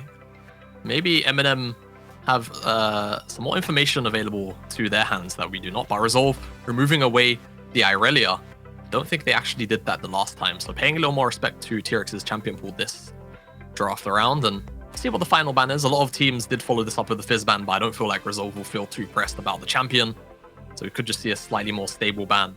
Orianna shouldn't really be it. They want to go down the Malphite again, which Malphite really does kind of manhandle the Gnar in a lot of stages of the game. So curious to see, this should just be DBL's pickup, what he actually wants to take, because, you know, we've kind of seen some players, they prefer the GP into it at sort of higher levels, but again, as much as I advocate for Gangplank being picked, never ends up happening, even though DBL is a Gangplank player. So I'd probably expect either a tank or maybe a Camille pick would be like one of my two guesses. Yeah. Have to see, as it's just going to be back on the Maokai duty. So not really feeling like pressing the issue into that Gnar. And I mean, Yusa could just run the Samira again either way. Though this time into this composition, I don't know if I'd want to personally be piloting that champion. You'd probably want a more front-to-back champion in something like the Xayah, perhaps. As looks like, again, Victor, pretty stable pickup here. MNM's composition is a little more static, a little more stable. They don't actually have to move forward. In fact, it would benefit them to not move forward. Yeah. As Resolve, let's see. Samira is being hovered and it's been locked in, so we'll have to see. I'm not necessarily too sold on Samira picking this into this composition, especially when we could just see the Syndra prop its head back into this game. And whilst yes, you can obviously stop the scatter the weak and the ultimate actually. If you don't have that blade well, you just get popped. And there's a realistic world where you can very easily get CC'd up by the likes of the Lilia Sleep. Oh, wow. Okay. So Let's it's gonna go, be a Tara. gauntlet. Now, it's going to be a gauntlet throwdown. I know you've been rambling for a little while. I've been muting and unmuting because apparently there's a drag race going on my phone. I could tell. That's why I kept. No, like you could tell from my face where you're getting fed up of a. First of all, there's someone in my village goes up and down in a horse and cart. I don't know why. It's so loud and it's awful. Also, the guy that uses it as a bit of a one. But yeah, we've had a lot of up and down the road. Yone hit today. brain. But now Tyrex on the Yone. Now this is a pick I really like for him. I like Tyrex on aggressive picks. So do I. The standout game for this split for me was Tyrex's Aurelia, and that was like 2 weeks ago, I think, as well. It really wasn't that long ago. So I love this pick for him. I really want to see him be able to execute it right. They put themselves a pretty nice comp together with the Maokai, with the Fasting Center. I'm assuming Fasting Center at the least. What you can do with this lane is, you know, you've got your safety in your bot side, you've got your good front line as the game goes on, and now you got somebody who can kind of follow up with DBL and Kazero as they kind of go in for these big engages, get a big multi-man sleep off into a Fate Sealed. team fighting potential from MNM, absolutely loving it. Now, do have to pay respect towards the Narbar and also just Rel in general in the team fights. So it's not like it's okay, MNM just have the better team fighting comp. There's a lot they have to play around, but I love what they've put together, and I think this is what they needed. Something that can just explode a fight on a switch, effectively. Yeah, and I was talking about the MNM composition up until the R5 pick, very much geared to, peeling back, kiting out. And I actually think that the Yone, curiously enough, can actually aid that quite well in either one of two ways. Either Yone, because of the Spirit Unbound, can just act as sort of a lone wolf type playstyle where he just looks to make sure Chimera doesn't get to play the game or Yusa doesn't get to play the game. Or contrary to that, he can actually play Peel with the Fate Seal. Realistically, if multiple members try and dive forward and they get CC'd up and they are set up for that ultimate for Yone, it's just more CC to be piled on top of whichever unfortunate soul finds themselves in that scenario. That being said, if the Resolve frontliners decide to dive forward, if Fastleg decide to dive forward, if Artorias and Soft decide to move forward, and it's just Yusa and Chimera on their lonesome, eventually when T-Rex hits that 2-item mark, he should be able to just outright 1v1 them, especially if he's in the spirit form. So I don't mind this pickup. I think it's creative. And of course, MNM trying to avoid the triple AP topside needed some physical damage. So I think this actually fits a little more than you'd think at maybe the surface level 4. I wonder if Harry's going to go for the Dem Voxney fasting center, which we've seen quite a lot recently, where he goes for Kraken Slayer, Rage Knife just for the passive, and then goes Rapid Fire Cannon. Wants that additional range as quick as possible. I've not seen anybody else go that build. Most people just go Rage Blade straight away after the Kraken Slayer. But it is an interesting build from Dem Voxney. I actually really like it. I think Reckless does whenever he's on the center. I think he goes Rage. He does Knife actually. into Rapid Fire. He does, yeah. But I don't think many, like over in NLC and UKLC, only Dem Voxney is the only player I know that does it. Within our leagues, is Fastleg gonna get the stun off, and that's Harry ignited. That's Harry low. Couple more autos, is able to heal back off with his Q, but Harry flashless, healless, and forced out of the lane already. He's just gonna reset. It's not even worth playing safe under tower. Just wait for this wave to slow push in. And remember, Regan is the one who's farming anyway, so he'll still be able to pick the farm up. Yeah, he's not too fussed about it at the end of the day. Yes, he's going to miss out on a lot of XP, but it's Regan that's farming, so it's not that bad. And I mean, he could have stayed. He had 2 pots and a biscuit if he wanted to actually sustain up. Even bought a 3rd pot just because he didn't have enough gold for, I imagine, almost anything else. I think that's just the passive gold he earned from minions spawning. And then that's it. There was no way he got a sickle proc, I think, as well. Yeah. Could have definitely been that. Yeah. As gonna return to lane now. See how it affects the bottom side, as we were just looking at the mid lane, and very interesting matchup. We've seen it actually run a couple of times, I believe, in the NLC. Legion's on Dusty, one of the players that runs the Yone a fair bit. Also Ericsson on Nordavind. 2 Legions as Yone players sometimes. It leaves you scratching your head. Yeah. He has his moments. Yeah. Now Tyrex has hit that level 3 mark. This is when the lane gets a bit nicer for him. Obviously uses the Soul Unbound to jump forward, goes for a quick trade with this Mortal Steel and the swipe from his W, and then just pings back to safety. And unlike his brother, doesn't need that level 3 mark to kind of be a champion in lane. Yasuo much more comfortable once he hits level 2, of course. Doesn't mind having the wind wall, but it's not actually a necessity in a lot of lanes.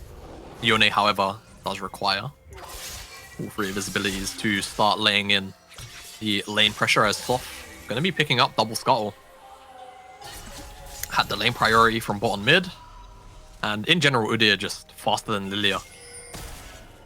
And Lilia cannot realistically keep up with the skirmishing power that the Udyr has to offer, so didn't even bother looking for some kind of cheat the tempo, cheat the waves, try and secure at least 1 skull for yourself. Just give them both up. It's not worth the fight. Yeah. Unlike last game. Unlike last game, Soft is actually 28 CS though, so I think he skipped out on, I want to say Krogs? Which he's now clearing.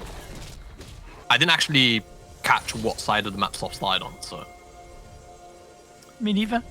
Yeah, That's really bad. One of us probably should have caught that, but oh well. One of us should have, but it's all right.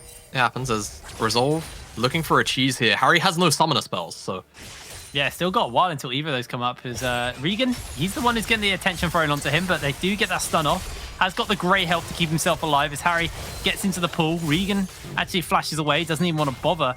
Harry's just putting a bunch of damage in to Resolve here. Nice trade from Harry to turn that back around. And Regan Zero. has a biscuit. Kazuro's in the area. Could be Sums blown, and Soft's actually coming down here to gank the MNM bot lane. We could just see a 3v3 outright breakout. And Terex has teleport too, so does Chimera. Could see something. Oh, that's already first blood picked up for you. Oh, So no. Kazuro's making his way over. The Swirl Seed's in. They've got the stun of the Tyrex. He's got the knockups, but he has to flash away to safety. They do get the stun back off, and now they're jumping in for more. This is an absolute whitewash in favor of Resolve. 3 members go down. Yeah, it's just too fast from Regan. Dropping, didn't have enough HP. And just, honestly, bottom lane aggression taken onto a team-wide scale. Turned into a 10-man party in the bot lane, 5 minutes in. The kind of stuff bot lanes often complain about. I think Kazero is quite slow. When we get the replay, we'll watch this, but I think Kazero reacted very slow to the ending. He sat in the bush for a little while. What's it's kind of tough to say because he should be moving now. So yeah, you can say he is slow, but he can see Soft, and that's why he might be hesitating to actually move in. But yeah, I suppose if he is here, they could potentially take down Yusa, but he's got double summoners, so I don't even know if it's a realistic chance at killing him. Harry, no summoners available to him, so he rightfully dies, and Tarek spent too much time in the middle of the meat grinder, loses HP, and this is not the ideal start that you want if you are MNM Academy to this game. Not like the first game where, I mean, I think it took us almost 20 minutes to get first blood. Pretty damn close to it anyway. And 3 kills now in the Resolve back pocket. Almost a 2,000 gold lead. Soft likely going to pick up that skull. Yeah, XP lead likely to start creeping into Soft's pocket in this jungle matchup as well. As Kazuro's still level 5 actually, and could end up losing his red buff. Soft doesn't have smite, but Kazuro just smited the Krugs, so could be an issue. Does have level 6 open now, yeah, so let's see, it's gonna be a fight for red. Kazuro is gonna make it here. Artorias is actually rotated down because of Prio. Kazuro, oh! Did he bear splat the red buff? Yeah, he did.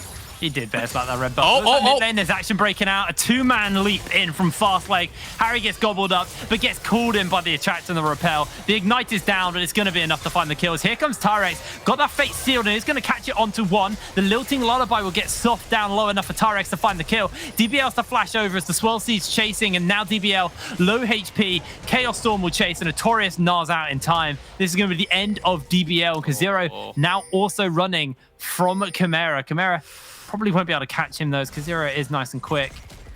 Ooh, And will be able to get himself an execute. Yeah. Well, Jake, I don't want to write the game off yet.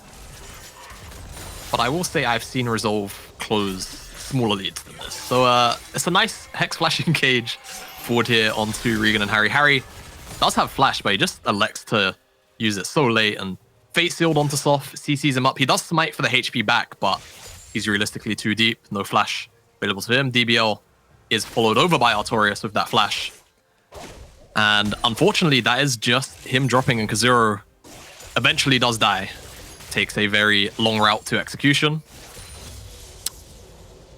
And Resolve find themselves 5-1 up in the kill department. 3,000 gold at 8 minutes, 9 minutes almost. Not a pretty position for MNM to be in, but it's not necessarily done yet. It's a definitely composition. a much different game state than Yeah. the first game. Resolve played a lot more tempered, a lot less aggressive. They were more objective focused. This game, the objectives have kind of fallen to the wayside from Resolve. It is more about the skirmishing, more about the scrapping, and ultimately it is Resolve who are coming out ahead in that department, but a bit of a swap around. MNM are the ones to pick up the first dragon of the game and look to play this objective focus. Yeah, at least going to pick up the first dragon. Could have been traded by Resolve. I don't actually know if they had much of an idea that it was going on. But you see now the late pings into the top side of Kazuro's jungle. You said, oh, hello. Oh, the Fate Seal's used by Tyrex to try and bit some space. Able to find it. Flash used there from Fastleg. There's Taurus is just getting free time on this tower versus DBL. Again, DBL has been weak side for the entirety of today. Poor guy. Yeah. Poor fella. I'm sure he wanted to come in and play some Camille. Maybe some Fiora. Hey, maybe even a Poppy game. Shout out to DBL's University roots. Oh, I remember those. Yeah. But he's been stuck on Maokai all day. We'll have to see. If MNM, of course, do manage to claw their way out of this deficit and to a victory, we will see a game 3. Maybe that's when we'll see DBL unlocked. But for now, it's going to be Resolve picking up that Herald and immediate ping to the top side. See whether they want to give Artorias Herald again, but the ultimate is used to clear out the wave. And I mean, that tower would die to a Herald charge. Yeah. But it's about whether... That tower's dying anyway. You could just use it mid. Exactly, and I feel like that away could... Yone's safety. Yeah, that could be the call here. It is, because of the peculiar timing of Herald and when the dragon was taken, they aren't actually going to have Resolve. They're not going to have this Herald for when that dragon spawns up in a couple minutes as a immediate direct trading tool. The timing is slightly off, so they would have to use it maybe off tempo. Either that, or they're going to have to find an area after a skirmish, or just an open play where MNM may have lazily rotated. As okay, let's see how this turns out. Oh, Harry goes for a swim. Watch for the attract repel. Not going to quite hit. Only one person's caught out by Kazuro's dots. It's fast legs, so not going to be able to follow out that ulti quite yet. And nobody goes down. Yeah, no one goes down. And Harry definitely stepping a little bit too far forward. A little bit scary, considering he doesn't have flash either. So had those abilities landed from fast leg, you could very easily see Harry dropping.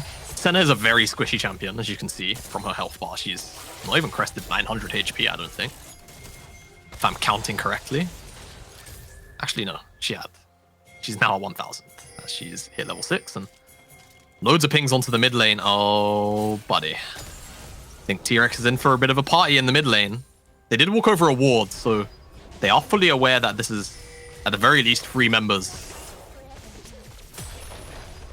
Let's see. Zero's just going to play interrupt for the moment. Oh. X-Flash is getting channeled and Kazuro's getting jumped onto. Uses the lilting lullaby. No, he can't. Not even in time as Tyrex. He's now the one getting caught out. The blade well gets used as he tries to get onto Yusa. The flash from Yusa is just gorgeous. Yeah, it's, and it's a 1-for-1 trade. Yeah, Soft died on the... at the back. I don't know how Soft died. I think tower. I'm watching the top side of that fight. I was also watching the top side because I thought that was the only place where something was happening. So I'll have to see. Oh, DBL. Is he in trouble? Looks like the answer is going to be no. It is hard. Nars about to time out. DBL has ulti, so I think it's kind of hard. And actually, because of the ward, he's going to stop Yusa's base. And Yusa needs to be careful here. He's going to take a fair amount of damage from DBL. Not too much, though. Tree does deal damage, but I mean, the attempted play from Resolve fundamentally is forward by MNMA. They weren't able to drop the Herald there, but in the picture-in-picture, you may see they might be able to. So I want to get a look at how Soft actually ends up dropping. So let's see. Also, he's the one that initiates the tower dive, and the sleep finishes the channel underneath the tower. All right, well, that makes sense. As on the top side, you see T-Rex able to avoid death, and also Yusa flashing away from that Fate Sealed. As the Herald was dropped, plate given over to, I think, just Soft and Chimera only. I don't think anybody else was there to secure, as DBL doing his best to... Oh, that was a very nice Arcane Smash. Yeah, he's getting a lot of damage put into him, though, by Taurus. That's healthy. That's a healthy amount of damage for a champion to be able to do. DBL almost gets the Arcane Smash. He's gone. Back, and I think the Taurus may just kill him here. The flash is enough from that hyper proc. All right, well, MNM aren't going to be winning the side lane anytime soon. T-Rex is going to have to work a bit of a miracle on that front if this Gnar gets any further ahead. I don't think the anytime soon was was needed in that conversation, in that sentence. Sorry, I think MNM just aren't winning the side lane. Yeah. I mean, oh, Tyrex. Tyrex. Has the ulti Has to the get face over the it. wall. Good job, good dodge actually. They're going to look to actually put a member to sleep here. Get a lot of damage off as they get them knocked. Yeah, no flash The available. railgun's going to take him down, and Tyrex able to find it. Yeah, Soph. Yeah, that was an interesting teleport. Soph, not really playing like his regular self. His third death of the game. Definitely been a little bit disrespectful to the Lilia pick here. Multiple occasions put him to sleep. 2 times to his demise, the other just the over-aggressive jungle invade. But despite not having a jungler, Resolve potentially the ones picking up this dragon. Let's see if MNM can rotate in time before this dragon actually dies. Looks like the answer is a resounding no. I think Artorias kind of gatekeeping the river, about to gnar out, is just way too scary for MNM to move through. Looks so. As 1 dragon apiece, but 6,000 gold lead. The answer by Resolve, so I don't think they're too fast about that one at all. And it's worrying for MNM because I'm not entirely sure how they're gonna come back into this game outside of massive missteps from Resolve, which today we have actually seen. So whilst if it was another day, I may have said, you know, could be just final preparations for the final game of the split. Resolve could actually hand them back over the game. We'll have to see. And again, MNM's composition relatively obnoxious, just because of the nature of it. So many peeling tools, so much kite, so many healing tools, so much shielding. Can be hard to move forward into the composition. But with the map state, the lane states the way they were, Resolve are able to manipulate and move, rotate over, find numbers advantages, and that's how we find ourselves in this situation where they have this massive gold lead. So playing the map well. And now really it's just on MNM to respond appropriately to whichever plays Resolve find themselves making. Picked up the Herald Resolve now, looking like they want to drop it in the top side. I think that might be the game plan here for Resolve. They got the pressure, they got the vision actually. If we take a quick zoom out and have a look at the vision, MNM, they have to very, very tentatively make their way through this area, and there is a pink ward here. Regan's gonna get spotted out, but thanks to the Senna, it does actually make it quite hard to know who's who, who's where. As now Yusa could be getting engaged onto. Tyrex not gonna hit himself the ulti, and Yusa just jumps to an ally to get away. That was tragedy. Yeah, very nice sidestep from Yusa. To be honest, as DBL making Artorias take a lot of tower shots, but Although DBL, so much. Oh, no. What is this? What is that? Yeah. Balance is what that is. Young Padawan. As a Resolve, they've got control of the side lanes. They've got control of MNM's jungle in the top side. I'm not entirely sure how they're going to make this one happen, as the Nature's Grasp just has too long of a channel time. It isn't able to lock Artorias underneath the tower. And the Hyperprocs, Boomerang, it's just enough damage. You say balance. I say that's about as unbalanced as when the Avatar disappeared for 100 years. But you wouldn't get that because you haven't seen Avatar.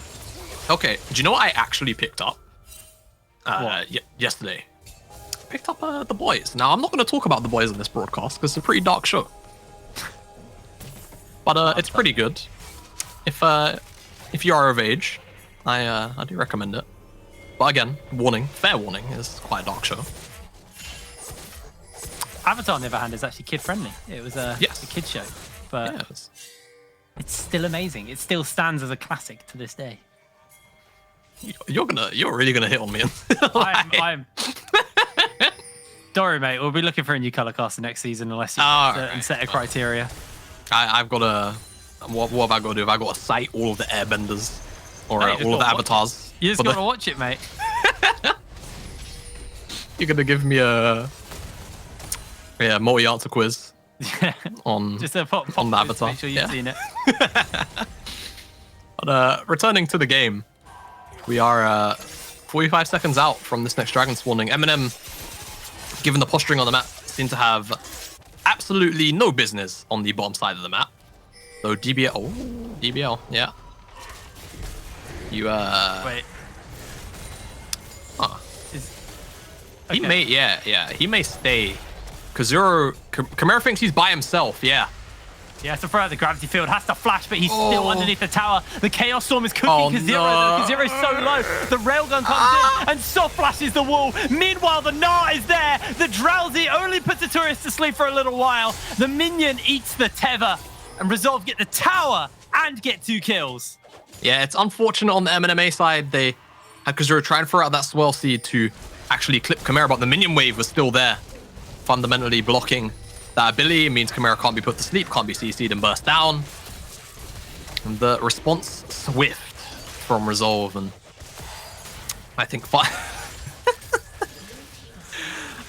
Leg knows this game is not looking great for the Flaming Marshmallows. Down 9k gold. Artorias this game very much unlocked, has double the gold pretty much of his laning counterpart.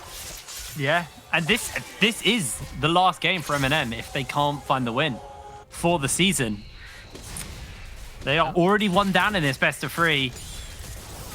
Resolve looking to continue their undefeated streak.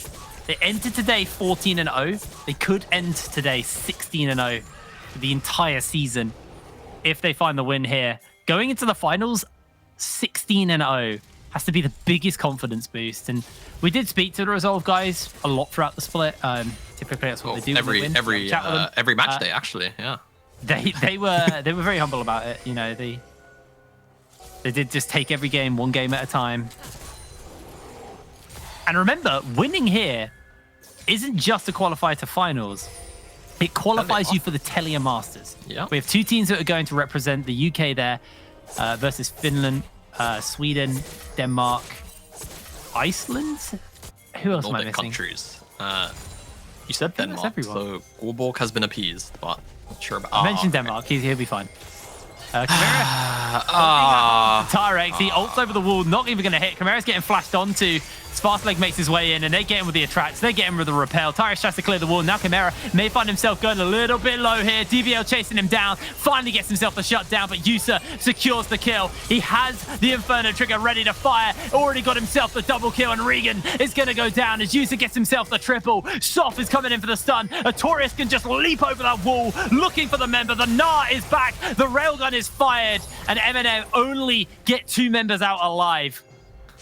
it's just another unnecessary play. I feel like this was actually just Resolve's side of the map, but MNM managed to cheat their way into this jungle, looking for Chimera yet again, but it's just not enough. It's not enough, and with the jungler dead, and this should just be the Baron, bar some kind of miracle steal from Harry, which would be pretty comical, but I don't think it's gonna happen. Sapling, maybe. I don't think he's even going to... Okay, he's all right. I just noticed, I was like, wow, Taurus's attack speed's really high. He has the Wit's End. I didn't notice that. Yeah, I mean, it makes sense. He's likely to be interacting with primarily the magic damage dealers of MNMA, Yep. so totally Tyrus also understand does the have build. magic damage in his kit. Yeah, a lot of, actually, I think Tyrex, the Yone has almost every type of damage. I don't think he has a percent or like current or missing HP value damages, but he's got obviously physical magic and true. Obviously, this replay, bit of a wash from the side of MNM, just getting kind of rolled over as Resolve make their way over to this skirmish, which realistically MNM, I don't think they had any business being on this side of the map, but that is just the case, and we're probably looking at a 2-0 here for Resolve. MNM staring down the barrel. It's looking like more of a matter of when more than if. Gold leads this big are very rarely come back from it this kind of time in the game, but they are looking for Artorias. Yeah, Taurus actually just lost Meganar. He is getting CC'd to hell, but able to flash, able to jump. The last ref doesn't even hit yet. They finally get the knockup. They finally get the shutdown as Harry's the one to cash in. But look at the map. Resolve are going to take tier 2 in the mid lane. They're in the base in the bot lane. They're going to take the inhibitor tower there. Chimera should be able to pick that one up with fast leg in his pocket. Actually, maybe not. Okay. It will survive. And it slows the game down a little bit for MNM. Yeah, I mean, MNM happy with a slower game, but almost feels a little bit cruel, depending on how you look at it. As we are still in a position where they're 10,500 gold down. You can see, do we get to call that a steady increase, considering the... Oh, yeah, it's heft, steady. the heft There's of no the like gold major lead. drop-offs. There's a few kind of spikes in the road, but, you know, All right. this is the UK. Our roads do have potholes and bumps and humps in them. Harry, by the way, has, I believe, when I last saw, he had about 70, 80 souls. So he actually hasn't really farmed that many souls, considering. He might not be able to find any more here. Almost gets himself killed. There is DBL on the flank, and they've used the railgun and the lilting lullaby onto Yusa. Yusa should just be able to heal back up. It is a Samira. Champion's got a lot of lifesteal. Well, builds a lot of lifesteal anyway. Yeah. Bloodline probably has Ravenous Hunter too. Bloodthirster, Mill Shieldbow, sitting on about 45% lifesteal alone. Assuming he has Bloodline, which I imagine he does. I don't think Yusa or the Samira needs the Alakri. As it does kind of just feel like a waiting game, Jake. As much as I hate to say it. And for MNMA, oh, okay. Tom Kent Ultimate coming down onto Chimera again, but Fastleg is here to respond.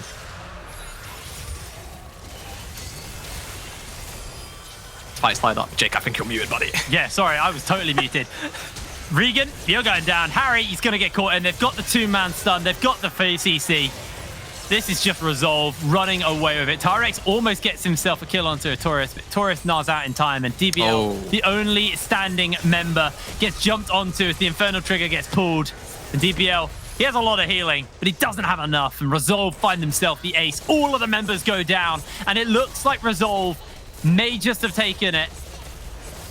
Can they go 16-0? 11 seconds until Harry's up, 11 seconds till Regan's up. But I think Fastleg, he's going to tank this tower to make sure the minions don't time out. One tower will go down. The next one will be next to follow. MNM, it was an honorable fight. It was an honorable attempt. But at the end of the day, it wasn't enough. And Resolve remain undefeated and punch their ticket to the Telia and to the UKLC finals. Yep, for Resolve. UKLC finals, like you say, Telia Masters now confirmed for them. Finals, not only obviously to play for the championship, but for seeding at Telia Masters as well. And for MNM, you gotta say, kind of commiserations, the same place finish as Summer. Almost the semi-finals going in a similar fashion. Game 1, incredibly close from almost start to finish, and then in Game 2, kind of just getting wiped all on the floor. So definitely gotta feel bad, particularly for Harry, of course, spending 2 splits on the same team, having the same fate, but still a lot to take, I feel, for those players. Yeah. From this split, particularly, of course, newer blood. Harry second split, Regan is first split. Terex Kazuro first time here in the UKLC. I think Terex has maybe competed in some things sort of earlier on in the UKLC iterations. And for DBL, not a terrible finish, has had okay performances. But for Resolve, of course, they've got their eyes set high, and they're on that path. They are looking very, very good. Now, we'll break that game down and that series down a little bit more, as well as bringing someone in from Resolve to have a chat about the series and their feelings towards tomorrow. But for now, we're going to throw to a quick break, and we're back in a minute. See you in a second.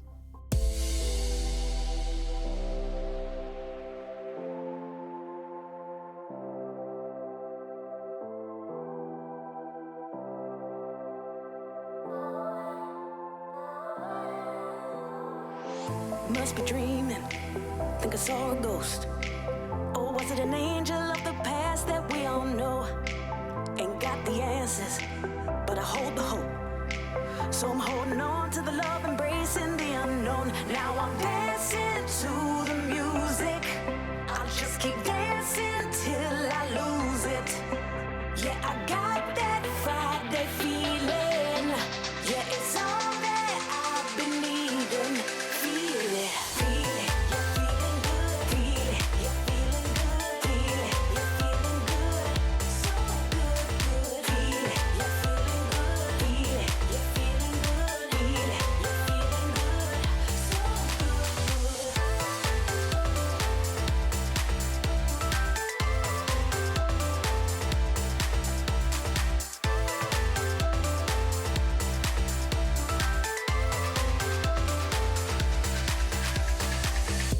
on dreaming.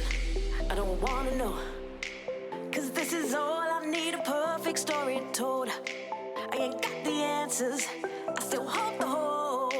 So I'm holding on to the love, embracing the unknown. Now I'm dancing to the music. I'll just keep dancing till I lose it.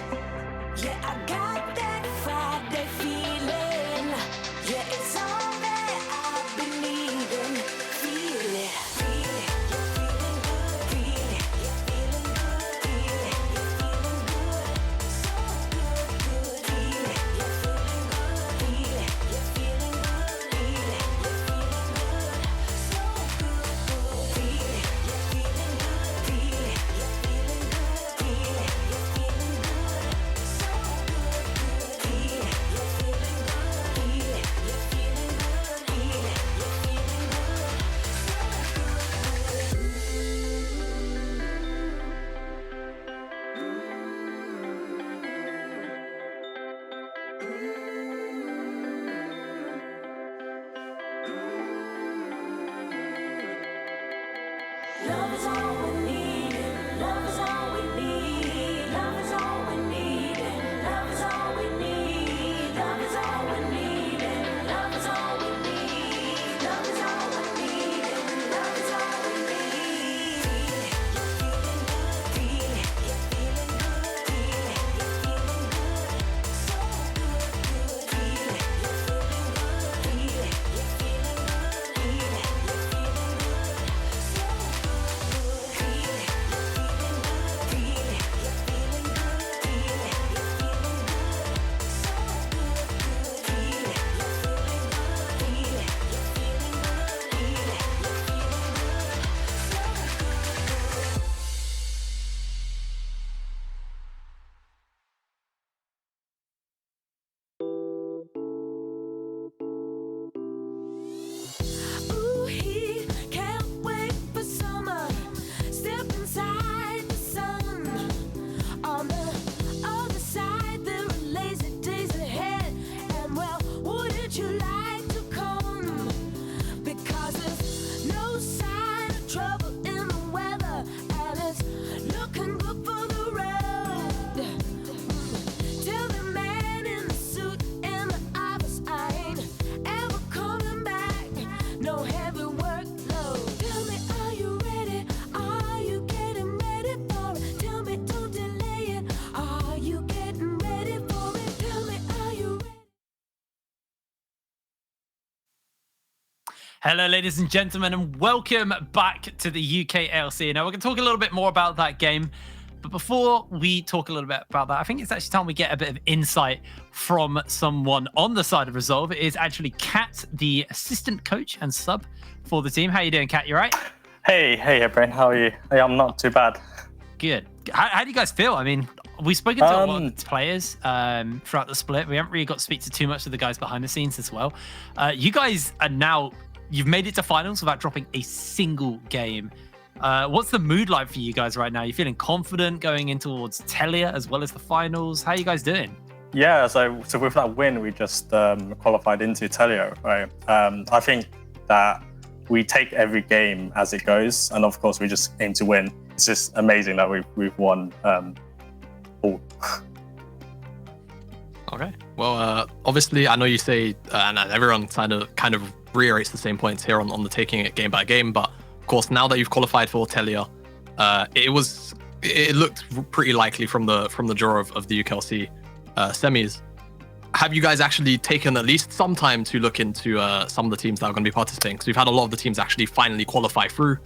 And are there any rosters in particular? Of course, there's a couple of obvious ones that you're kind of looking forward to playing. So we've seen some of the Telia teams. There's some pretty strong ones. Just to name a few, like the Galaxy Racer team and Absolve. But I think with like our prep, we should be ready for the Telia Masters.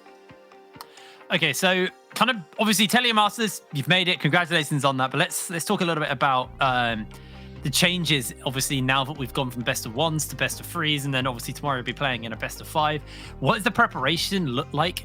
Changing how many games you have to play? Yeah, so it's more of a mental change. Obviously, you're not playing for a best of one anymore. So seeing how we can adapt to the series. So we just take it like what we're doing in our scrims. So we do scrims of so many games. So I think, and we've got like experienced players as well. So we are just able to just try and get our scrim performance into our series. Awesome. Well, congratulations on your win, Kat. Good luck tomorrow. Maybe we're going to see the perfect split. I believe. We had our interview with Esports News UK, and I said I believed you were going to go into Telly undefeated. So good luck, and speak to you soon. All right. All right. Cheers. Thanks. Thanks for having me. Jamada. Hey, Bob. I think it's time you start talking about your favorite thing and maybe a bit of drawing as well. Who knows? Wow. Do I have to bring up the drawing board and talk about your favorite play from that game? Well, it's actually just the first blood fight and the skirmish and how it actually occurs, because honestly, the rest of the game was pretty one-sided. So, it kind of rang in my head just now that these two games in this series actually mirror both round 1 and round 2 for both of these teams, actually. Funny little comparison to draw there, but you can see Kazura, he's waiting in the wings. He wants to make this gank happen. And unfortunately, you can see MNM actually start to look aggressive, and this route here from Harry unfortunately just goes barely wide, and it halts the engage moving forward. And because Regan had moved forward on such little HP, no flash available, Resolve just pounced him, and this is when the teleport comes down. But you can see he's already in the middle of 3 members, and the teleport from Nara is coming down, whilst yes, the teleport from DBL is on its way. It's already going to be a 5v5 once teleport's channeled in, and Tyrex is in the middle of too many champions taking too much damage. Harry doesn't have flash from an earlier engagement. He has to move away, but he's not able to really do much moving as he drops, and Tyrex doesn't have enough HP to actually survive that engage. And all the while, Kazura was kind of just pouncing on the outsides of the fight because he didn't really have a way in, and because he took his time moving in a little bit too scared of Udyr, he wasn't really able to participate at all. Yeah, it was really just a very good series from Resolve. Game 2 definitely looked a lot more decisive. I think Game 1 was kind of shaking off a bit of the rust from some of the time off and getting into a best of series as they're kind of finding their footing. But yeah, honestly, Resolve looked a lot better in Game 2. I mean, they looked incredible in Game 1 as well, but definitely an improvement.